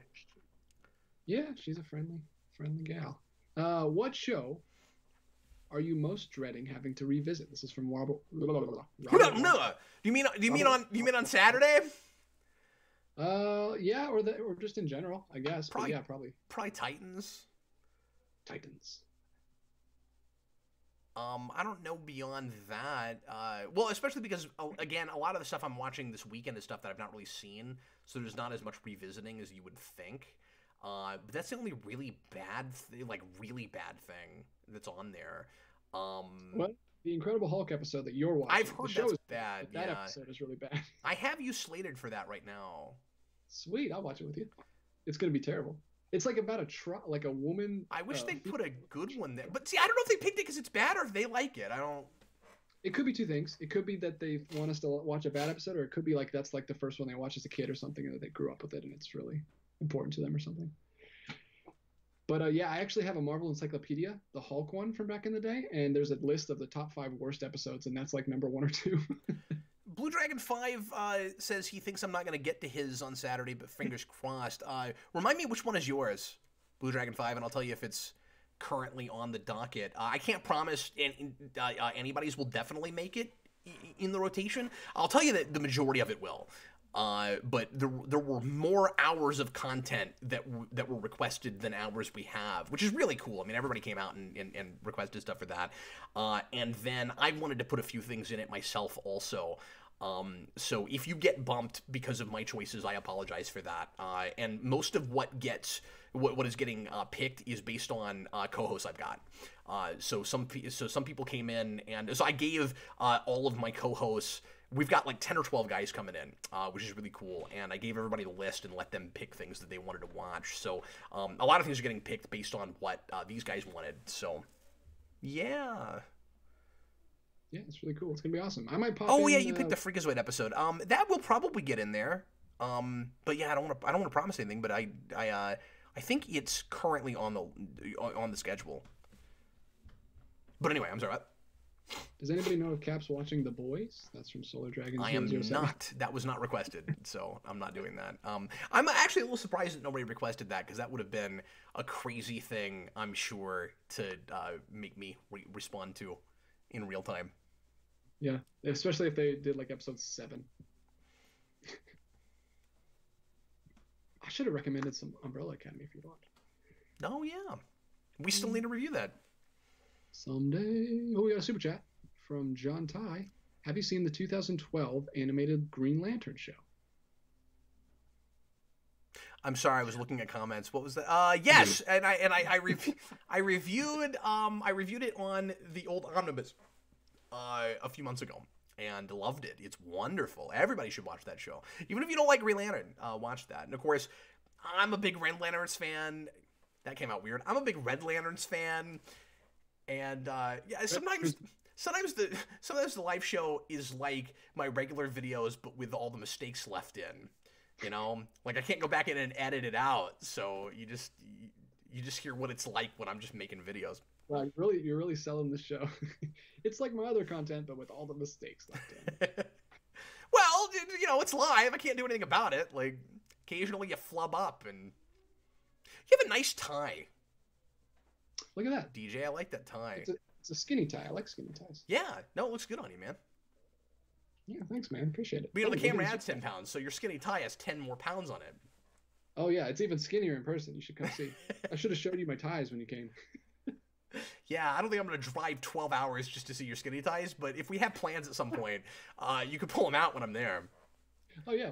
Well, I'll bring them to Morphin Mania. I'm going to wear a tie every day over my Power Rangers suit when we go to Morphin. Did I just say Morphin Mania? I meant you Morphicon. did, when we go to Morphin Mania. We're going to go to Morphicon together. Yeah. Yeah, bring one to Morphicon. DJ, you could cosplay as the principal from Mighty Morphin, and you can wear a skinny tie. I'm going as Mrs. Appleby, actually. You should. Well, she doesn't have a tie. You should go up to the actress that played Mrs. Appleby shirts. and be like, "I'm cosplaying you." I hope she's there. She's always there. As she should be. She's a staple. I talked to her for a good 20 minutes, half an hour. She was really fun. She was in a lot more episodes than we remembered when yes. we watched through the whole season. Yeah. And the Mighty Morphin panel was weird because she was one of the people on the panel that talked the most. That makes perfect sense. And not because she dominated. She got a lot of questions. Wow. People just kept asking her stuff. That's she was a day player on a children's show, and she's at a con every 2 years, dominating the Mighty Morphin panel. It's fantastic. How did you like teaching a class of 30-year-olds, leading them in their show and tell? Well, her favorite, that I think maybe came up. Her favorite thing to talk about is that she taught every class. That like it's high school, but they only went to one teacher, and she taught everything. I would love if they just all picked up and went to different classrooms, but she just went with them.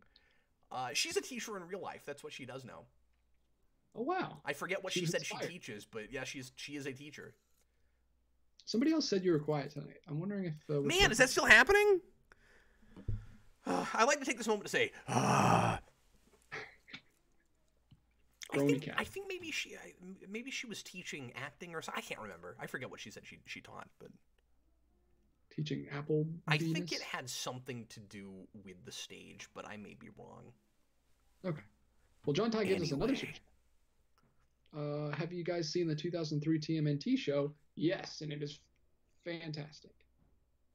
Well, I want to say it like the tick now. Yes, but yeah, I have. Not all of it. I need to go back and finally watch that whole show. My wife and I and my kids were watching through it. Sorry, what? You don't need to go back because season 6 is the fast forward future. I'm well aware of that, but I haven't seen past 3. Like, 4 is great. That's what I'm saying. Is like there's good material in that, or I've been told there is that I've never seen. Like I've only watched really the first 2 and then maybe bits of 3. When do they get to the Triceratons? I think that's a little in 3. Is that 3 or is that? It could be 4 if you haven't seen it. Well, no, I've seen some of that, and that's kind of where I left off. So I'm assuming that's 3, but you and television and the number 3 have been kind of off tonight, not friendly. So I'm not gonna trust you when it comes to season 3s. I have a great answer now to the earlier question. Silver Sentry is the coolest fake superhero. Oh, that's yeah. He's out within that show. Have you seen that episode? Yeah. There's one where he runs around with a fake superhero called Silver Sentry. That was right around, I think, where we left off when I was watching through it with my wife. We need to get back to that. We were watching that before we moved here, and we haven't gotten back to it. But and like when he comes up, Michelangelo's really nervous, and he goes like, Silver Sunday, Central Survey, and he just keeps calling him like not names, and it's really funny. Robert Wild's not impressed with my tick impression. It was half-hearted. I wasn't really shots fired. Working on it really hard. Maybe it would come out better if I put my face to the microphone, because apparently that's how you do impressions on this show. You have to be right here before you do an impression, but your impression is always whatever this is. Number 3 is the welder's weakness. the number 3. The welder. It's like when they turn me into the prison. They're like, the welder brought to you by the number 3. Robert Wild just said much better. Thanks. ASMR Who puts tick. gum on a roof? Anyway, on a roof, of course. Amadeus, he is a dead person. Batman well. Are you watching any of that? Oh, you're not watching any of that. I'm not. Well, and There's Eric so and I much. did a marathon of the entire show. That's true. So I don't really want to add that this weekend because we already have commentaries of us doing that. I don't know how long I'm going to have you, and Jeff is supposed to be here at some point, so I want to do some tick with him, but I would really like to show you some animated series if we had time, because I don't think you've ever seen it. And I meant to show you some... Say it again? I've only seen the 2 live action shows. And I meant to show some to you when I was at your house, but we had a list of about 56 things we wanted to do, and I think we only got to about 55 of them. So... That's it. No, I'm kidding. I brought shows with me we didn't watch. I brought some 60s Batman because you'd never seen it. Yeah, when you got here, you whipped out a bag and you just started pulling things out. I'm like, how do we have 2 days? He was like, it was just possibilities was all. He was like, what are you friggin' Mary Poppins? I appreciate you gave me options. Blue Dragon 5 Tick Love Santa is great. Oh, this is a great super chat. Did you decide if Kim Possible is a superhero? We're back to this, are we? No, because I've never seen it. I've never actually sat down and watched that, so I shouldn't weigh in on this. Okay. Yep, it's a Yuletide. Sorry, now we're just quoting Tick. Good. Her beeper thing almost sounds exactly like the Power Rangers. Theirs is like doot doot doot doot doot doot, and hers just goes doot doot doot, and it sounds like the exact. We just left a couple notes out, and that's it. Yeah, well, it's also her theme song made into a little beep beep thing. It's pretty cool. That's great. I haven't seen any of that show, except for like bits and pieces when I was a kid. So somebody brought up Tick Love Santa. I want to mention my favorite part of that episode. There's this great bit where they're at a Arthur's Christmas party, and American Maid and almost a Batman and Deflator Mouse are there, and in the animated series, DJ, American Maid and Deflator Mouse are Batman and Captain Liberty. Ben Edlund created those characters in the Tick or in the live action show because he wasn't allowed to use those characters anymore from that old show. And which is so weird. So he just made them again as different characters. And anyway, so Deflator Mouse walks up to American Maid, and they're standing under mistletoe, and he says, "Hey, American Maid, I'm standing with you under the mistletoe. Make my Christmas." And she says, "Field Mouse, why don't you step under a missile? Make everybody's Christmas." And it's great.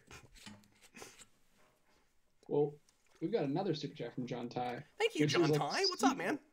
It's like a sequel to one of his previous ones. It's like, is it just the same question again, though? Is it a question with sequelitis, DJ?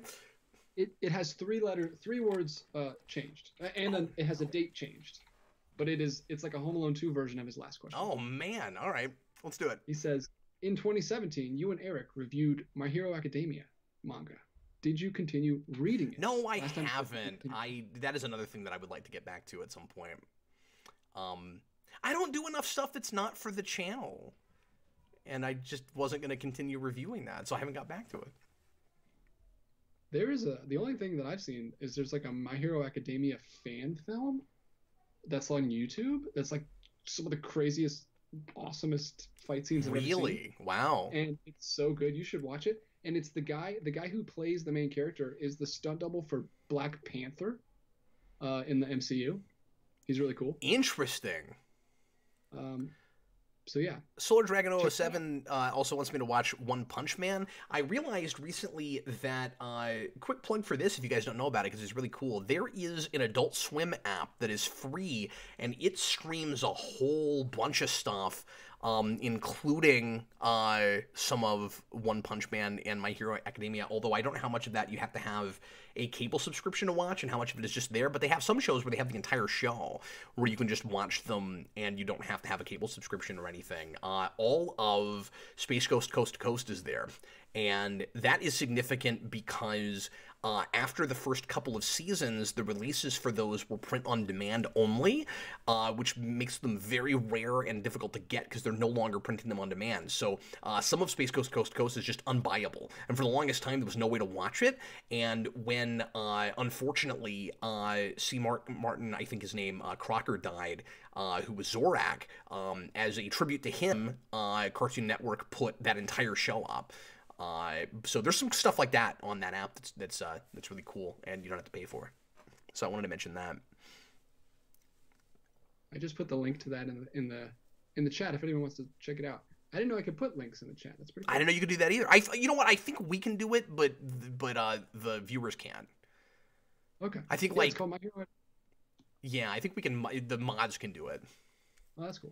It's called My Hero Academia UALA part or UALA. Like it takes place in Los Angeles. I don't know where the original takes place. I'm assuming Japan. Connor's got a great question. Robert Wild says he's never seen any of Space Ghost Coast to Coast. I'm going to try to throw one or two of those in on Saturday on one of the hours that I'm by myself. That is a really fun, like, late at night show.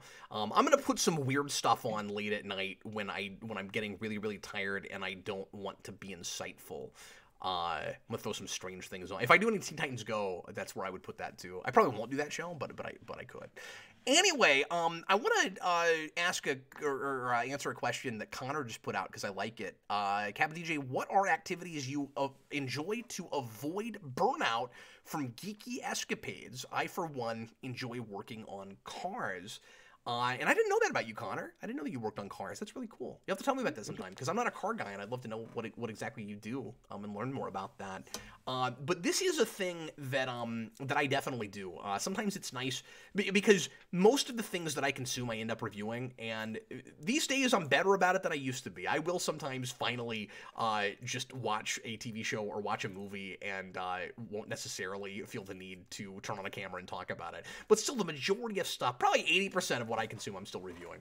And I have found that there are things that I enjoy more now than I used to, just because it doesn't have anything to do with what I do, and it's not a thing that there's not any pressure to have to talk about it afterwards.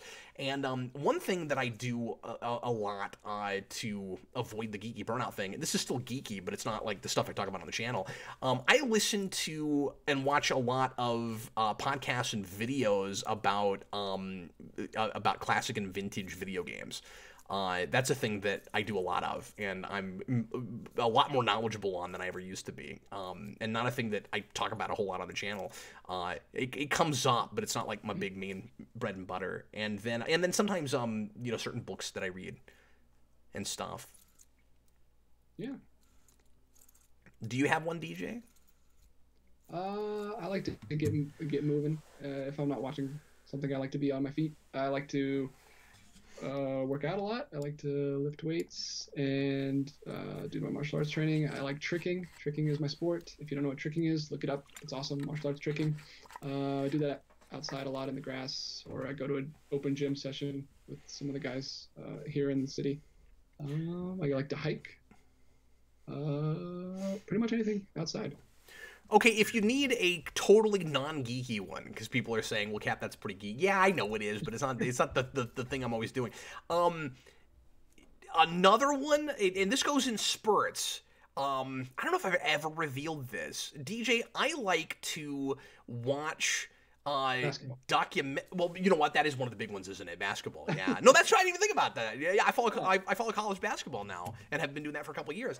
No, you're right. That's one of the big ones. I'm watching KU and Arkansas right now because Arkansas is having a decent year, and they were in bad shape last year, and I just could not bring myself to watch them. I'm originally from Arkansas, and so I was curious to see how they were doing. I was going to follow them, but it was like watching a bad high school team, and I just could not watch it. And they've got a new coach this year, Eric Musselman, and he's great. And they've had a decent season, and they're a lot of fun to watch right now. But anyway, this goes in spurts, DJ, but I like to watch documentaries and documentary series about like crime, and specifically like murders and things about prisons and stuff. That's a thing I've gotten into.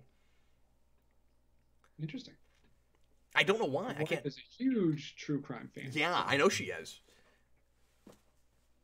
I hear a lot about it. I hear all about all the horrible things. one time she was listening to a true crime podcast when we were driving back, and she was driving and she passed out. Luckily, I got her to pull over to the side of the road. Like the thing she was listening to just bothered her so much it made her pass out? Yeah, she can't do blood, and they were like going into very much strong detail. That's nuts. Wow. See, that's a phenomenon. That's a really interesting phenomenon. I mean, would be, you know, less interesting if you guys like got hurt really bad. But it's it's an interesting phenomenon that sometimes having something described to you in gruesome detail can like bother you more and hit certain centers of your brain more than actually seeing it like depicted on screen. Like something about getting into like the details of it and the nuance and stuff, like your imagination can run away with itself, and it can it can trigger reactions that just seeing it happen doesn't trigger. Yeah, it's interesting. I don't think I've ever had that, but I have the one. I think I mentioned this on a show once for some reason. I don't know why, but I'll mention it again. But I was in a literature class once where I can't remember what the context was, but the professor was reading an especially grotesque story, and I had to get up and leave the room. Gosh, that's good. It was so rough. So one more super chat. That was very effective prose. From Mr. Robot, and I actually think I gotta get running here, but how long before the Geekvolution fan film? It's time come, he says.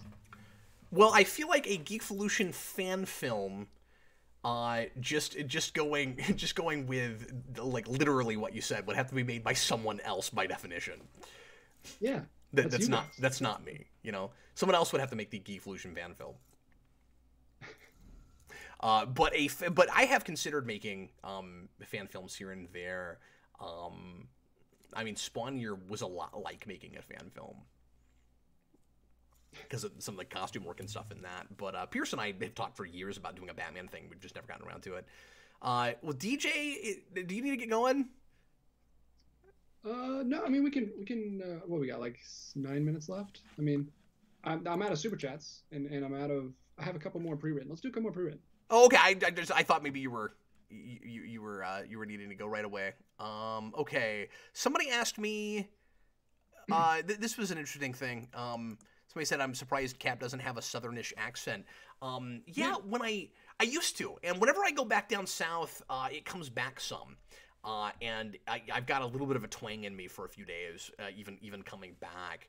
But yeah, I spent a lot of time after I was living in Arkansas for a few years straight, because I've always gone back and forth, but when I was a kid, between 10 and 13, I lived with my dad in Arkansas, and I had a bit of a drawl when I was there, but I spent some time trying to get it out of my voice, because going back to Lawrence in Kansas when I was in junior high, I'd get made fun of for it, and I got really, kind of self-conscious about it.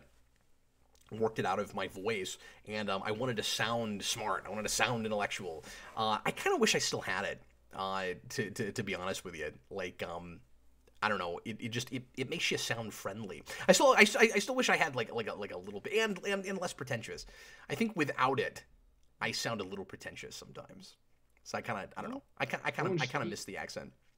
Himself, but I don't want to force it, like I can't make myself do it on cue. I got to be around people for a while, or just be in the headspace for you in that mode. But yeah, my voice is really hard to place. I have been told by people that are good at that I don't sound like I'm from anywhere in particular. I mean, I don't think I do either, and I'm from Georgia. You're from Georgia, yeah. You don't have an accent. But my wife is now from you live in a city where a lot of people don't have that accent. Yeah, but I grew up more south. Did you? Oh, wow. About an hour south of the city, in a little town called Locust Grove. Yeah, it's weird. But my wife has the same thing as you. She was raised in Mississippi, and she doesn't really have an accent that much, but when she hangs out with her family, like when we go home for a little bit, it'll start coming back out. I could tell listening to her that she used to. if that makes any sense at all. Like, if you're from the South and you're used to hearing that, you can kind of hear it in people's voices a little bit, where I felt like I either could tell she used to have it, or I had a good sense of what she would sound like if she had it. Yeah, it's weird that she lost it, actually, because she didn't move to Atlanta until like halfway through college. So, and then you see people lose accents that they've had their whole life, and then you wonder how certain actors from other countries keep it up. Like, I'm telling you, Schwarzenegger is doing something to make sure he still has that Austrian accent. And same thing with Christopher Walken, right? Like, they are making sure that they don't lose that, because it's a staple for them. Well, I actually learned this recently. This is fascinating. Have you heard about this? Because with my baby, someone I follow on Instagram was talking about how they want their baby to be able to speak Japanese, so they are taking him to Japan and letting him hear the language. Because that's cool. There are certain sounds that just you lose the ability to hear after a certain age. Like, you have to hear them when you're young, and you can't even hear those sounds. How long would they have to be in Japan? Are they going to move there for a few months? Like, well, this guy's a free runner, like, professionally, and he just kind of roams around. Like, they don't even have a home, so he's like a professional stuntman. But anyway, wow. But yeah, like, apparently that sounds cool. Why, like, certain Asian people, like, they can't make certain sounds, like, they can't hide their accent, because, and not just Asian, but like all kinds. That's probably what Schwarzenegger is. Like, he was raised specifically with that accent, and he can't. It's crazy. I want to look more into it, but. See, the reason I think that Schwarzenegger is doing something intentional to not lose it is he avoids that question when it comes up in interviews. Like, he won't talk about it, and that tells me he's doing something. He goes home and like practices his. Maybe I'm wrong. I don't know, but like, he dodges that. Connor, wow, I've spent too much with Connor apparently. Connor says my drawl comes out a tiny bit when I'm tired. We'll see if that happens over the weekend. We'll see if I start to get into Arkansas mode. And Blue Dragon 5 says it happens when I yell, and I yell a lot. Does it happen when you're drunk? You were pretty drunk last week with Lance, but by the end of the second show, by the way, guys, we talked for like another hour after that second show. That was a great show, and I hated that we lost we've had a really good signal tonight, so we should be in good shape this weekend. But yeah, we've got to have Lance back. He was fantastic, and he's the best. We've got such a good rapport, the three of us. I hope he comes back soon. We had only talked one other time, about Power Rangers of all things, so yeah, it's that we were able to keep that going. We got a super chat from John Ty. John Ty is just funding us this. Thanks, this whole John. night. No, we appreciate you, man. Thanks so much, man. Do you think the Sonic movie is going to be a good movie, dude? If it's not, the marketing has been amazing lately. Yeah, they've done a really good job with it, with trying to get people to go see it. I think that movie will do better than it has any right to do, probably. My standards are so low, it does not have to do much to impress me at this point. So I am liable to walk out of that theater and like that movie, even if it's not very good at this point. And I'm with you, DJ. Like, I'm kind of impressed with the attitude they've had in selling it. I think it's gotta be like the biggest turnaround on a project that has ever happened. I'm not hearing anybody anymore. In fact, I'm kind of irritated with how much people have turned around on it, because a lot of people, and I'm not saying that they have not earned that movie making more money now. Like, it would have bombed, I think, if they had kept that design, and I think they have earned that movie making its money back or better. Absolutely. But people are so all or nothing. People are so black and white. Like people went from, oh my god, that looks god awful, to they fixed it. Well, yeah, Sonic looks okay. It's the same movie. So the only complaint you had was the look of that character. That was it. You're fine with it otherwise, Sonic fans. Really? Because I thought it looked like a really formulaic dime a dozen kids movie that does not care at all about the source material and making anything cool for the fans. So my answer to that question is, it might be a good movie. It might be solid. I'll be very surprised if it's a good Sonic movie. And of course, I tend to take things on their own terms as much as I can. I'm not happy that I'm not going to get a Sonic movie, or at least something that borrows from some of the cool lore that there is in Sonic. The way everybody on that project keeps talking about it is they're like, and especially Jim Carrey, because I listened to some interviews the other day from the cast, and everybody's like, well, you have to build it from the ground up because there's not much, story in an old video game. And I'm like, there's a lot of Sonic lore, but you guys were told not to look at the comics. And I've read that. Apparently the studio told them not to look at all at any actual story material for Sonic. So I don't blame the director. He wasn't allowed to make a Sonic movie. It seems to be the studio. And the guy voicing Sonic had this idea, and they actually recorded it in the booth, but it's apparently not in the movie, where he wanted the movie to open with his Sonic voice layered in like 10 octaves doing the Sega thing from the beginning of a Sega video game. And they recorded it, but then they didn't use it because it's, too much of a thing just for fans, and regular audiences won't get it. And I think that's weird. Like, I think most people that have ever heard of Sonic know about about Sega. Like, I think everybody knows that. Like, it would not be weird to open that movie with that at all. Everyone knows that. Yeah, it's weird. I hope it's fine. I don't know. They're doing a better job of marketing it. Before, the first trailer just looked like Smurfs, Alvin and the Chipmunks. Wow, this one looks a little fun, though. And I'm a big Jim Carrey fan, so, I mean, I think it has every potential to be a lot of fun. Yeah. Like, I think I think it could be fine, but... You think it'll come out, like, right when the movie's released, and be like, this movie condones violence against hedgehogs, and I'd announce it. I had that thought, too! Okay, guys, we got a little less than 5 minutes. Do you see any other cool questions that we should answer real quick before we bid everybody farewell? Cool questions. Put me on the spot. Any questions that you want to ask, DJ? It's your prerogative. Not really. I got all the ones checked off that I had written down. We actually got to a lot of pre-writtens tonight. Someone asked if it's a missed opportunity that the Teen Titans 2003 show didn't cross over with Justice League. I guess because they're both DC shows. No, because I don't know how you would have done that without doing some kind of really standard interdimensional crossover thing. And you could have done that. It would have been fine. I mean, I got no dog in this fight because I never watched that show, so that's not a thing I need to see. But I think some people back then wanted Teen Titans to be part of the DCAU and thought it was weird that it wasn't in the first place. And I haven't watched that show hardly at all, but what literally I've seen, it's clearly a different thing, and would not have really fit in that continuity. So I didn't need those to cross over. It would have been weird if it was in the same continuity, obviously, if it didn't cross over. You guys know about these giant African snails? The heck are you talking about right now? Look at these things. They're giant. That's a human holding a giant snail. For scale. Because, see, if you didn't have that lady holding the snail, I'd be like, well, if DJ claims it's giant, it might be like this big. Giant African land snails, guys. Look them up. Found out about them today. Huge. Can I ask you a question? Why the hell are we talking about this right now? Hey, I mean, I like bringing up random things. Last week I brought up soy sauce on the After Dark show. I won't bring up the rest of the conversation, but...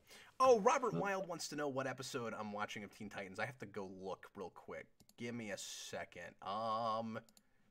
Teen Titans. Oh, I have the whole thing pulled up right here. Yeah, can you tell me before? Nevermore. Nevermore. Season 1, episode 6. Oh, the Raven. Oh, is it a thing about Raven? Probably. It's probably. Oh, Raven, yeah. Wow. Yeah. Well, you just dissected that real quick. It has to be. Crack that code. Well done, sir. Go through the list here real quick for these guys who've hung around, or at least a little bit of it. Okay. That's fine, but the caveat is some of this I may not get to. Okay. So, well, maybe I won't. I mean, I don't mind that. Like, the majority of this is going to get hit, but I just don't want anybody to come back and get upset when we didn't get to it. But you know what? Let me do this. I'll just talk about the stuff that I'm going to be on. How about that? Yeah, do that, but like I can throw out some of the ones that are currently actually on the schedule that I know almost for sure we're doing. But I kind of hesitate having you start throwing stuff out from that list because I just don't know how much of it we're actually doing. Yeah, no. So I'm going to be doing the episode, the kind of Spider-Verse episode of this '90s Spider-Man show. Yeah, right. That's the finale, cool. the two-parter. Yeah. Yeah, or three. Is it 3? Is it 2? It's 2. I think it's 2. I think the Secret Wars before it was like 4 or 5. Like it is longer. Yeah. Mm-hmm. And then I'm going to be doing Earth's Mightiest Heroes, an episode of that, which I really love that show. I also am a big proponent of the Fantastic Four World's Greatest Heroes show, and we're going to be doing one of my favorite episodes of that, which is called Hard Knocks. Oh, I forgot you wanted in on that. Okay, I may have to move some things around, but we'll make sure and get you in and get that in on yours. If we don't do it, it's fine. But it's the Hulk episode, so you got Thing fighting Hulk, like the classic comic, and Peter Parker is also in that episode. I may just not get to show you any 87 Ninja Turtles, but I really wanted to do that. Yes, and also Cap wanted me to show me some of that. I say I've never seen it. I've seen 2 episodes. I had VHS tapes when I was a kid. Sky Turtles was one that I had on VHS. Oh yeah. I wanted to watch the introduction to Rat King, because I love Rat King. So, and then if we did another one at any point, because I'm thinking about throwing another one in there, I do something with Metalhead. Cool. Yeah, and also we're gonna be doing The Batman, which I love. That's the only Batman show I've ever seen, so I'm an expert on that one Batman specific show. And I've only ever seen like half of the first season. Oh wow! Maybe a little bit more than that. And I watched the first episode of 2, but I've not seen more. We should have watched the episode where Batman gets the Green Lantern ring. I didn't know that happened. Or we should watch the episode where a Joker gets Bane's serum, and it gets huge Joker. Well, that's just Arkham Asylum. Well, this was way before that. Yeah, no, I know. So don't blame that. They stole it from the source. Other stuff that I'm doing, I'm going to do a Lois and Clark episode that I don't remember existed, because I didn't remember Jonathan Frakes was in one, and I have to know, so I'm doing that. I'm going to do, I mentioned earlier, we're going to do Daredevil at some point. Eric is going to do some cartoons with me. We're going to do some 03 Ninja Turtles. We're going to do some Spectacular. We're going to do Darkwing Duck. That's in there. Young Justice is in there. I'm not going to mention specific episodes, but just these are some of the shows we're going to hit. I'm going to do an episode of Angel. That'll be cool. Alexi's coming in for that. I'm going to do the pilot for Spawn. I'm going to do a little bit of Space Ghost. So those are some things. And like I said, the Titans pilot. It's going to be crazy. I'm excited. And I'm delusional, so I need to... No, we're not doing Clone Wars, because that's not superhero. Yeah, guys. I did get requests for Star Wars stuff, and I was like, it's not superhero. And some other things. Watch some of the Cape. I thought about throwing the Cape pilot in there. Or No Ordinary Family. Oh, remember No Ordinary Family? I watched that show. I watched that whole thing. I have it on DVD. I did too. I didn't hate it. It's not great, but I didn't hate it. But it ended on a great cliffhanger. Yeah, it did. Well, folks, we're going to go ahead and bid you farewell. I will be back again Saturday morning, bright and early, 10 a.m. Central Time, for the 24-hour stream. Like I said, there's going to be some breaks throughout, but I'm going to be streaming the majority of that time. There's going to be some, because, like, these are all different sources. I got to use discs. I got to use Disney Plus. I got to use Netflix, just all over the place. And so what I'm planning on doing is between shows, just putting up a still image and turning off my mic and stuff, so you guys don't have to watch me like fumbling around for everything, and then I'll come back. So there will be what's that? You need like a picture that comes in, puts in the disc for you, and then you just jump in. That would be great. So if you pop in and you see that there's just a screen with, I'll probably try to have a screen with music. I don't know how exactly I'm going to do that yet. I may do some different images to make it kind of fun, or I may just put up DJ's logo for this. I don't know yet. I don't know how I'm going to do it yet. But if you see that, don't worry, I'm coming back. I just wanted to mention that. That doesn't mean it's over. I'm coming back. Hey, that's perfect, because I designed it with the TV bars. So yeah, it's just like you just throw that up, just put like a tone. that would be obnoxious for people, and everyone would hate you for it. I'm not going to do that. But people have also asked how exactly I'm going to be putting the live streams up? Like, is it just one, or is it going to be broken into chunks? I think you can only record for 8 or 12 hours at a time. I'm not sure which, so I'm probably, just to be on the safe side, going to do it in like 6-hour chunks. So it won't be one stream, it'll be like 4. So I'll just come back, like I'll drop one and then come back real quick with another one. So periodically you'll have to go in and find a new link, but it won't be constant. It'll just be every few hours. So anyway, that's what's going on. You guys are all great. We sure appreciate you getting us to the goal tonight, guys, and hanging around for a second hour. And thank you guys for all the great questions. We had a bunch of fun. We had a good time. We will be back again next Thursday night for another show at 7 o'clock, and I will be back again Saturday for a whole day. And we'll see how many people just can't stand listening to me talk anymore after an entire day. Anyway, thanks for being here. I was Captain Logan. This was DJ Martinez. Sega. See, even DJ knows it, and DJ didn't play Sonic. Oh, and it has it. But you probably knew that before that. Maybe, I don't know. Maybe from you. Honestly. Oh, okay. I still think most people know that. That's gonna be for this show. Logan, we're gonna record that. That's gonna be our new thing. Oh, we should do that. That's not a terrible idea. Anyway, bye, folks. Thanks for watching.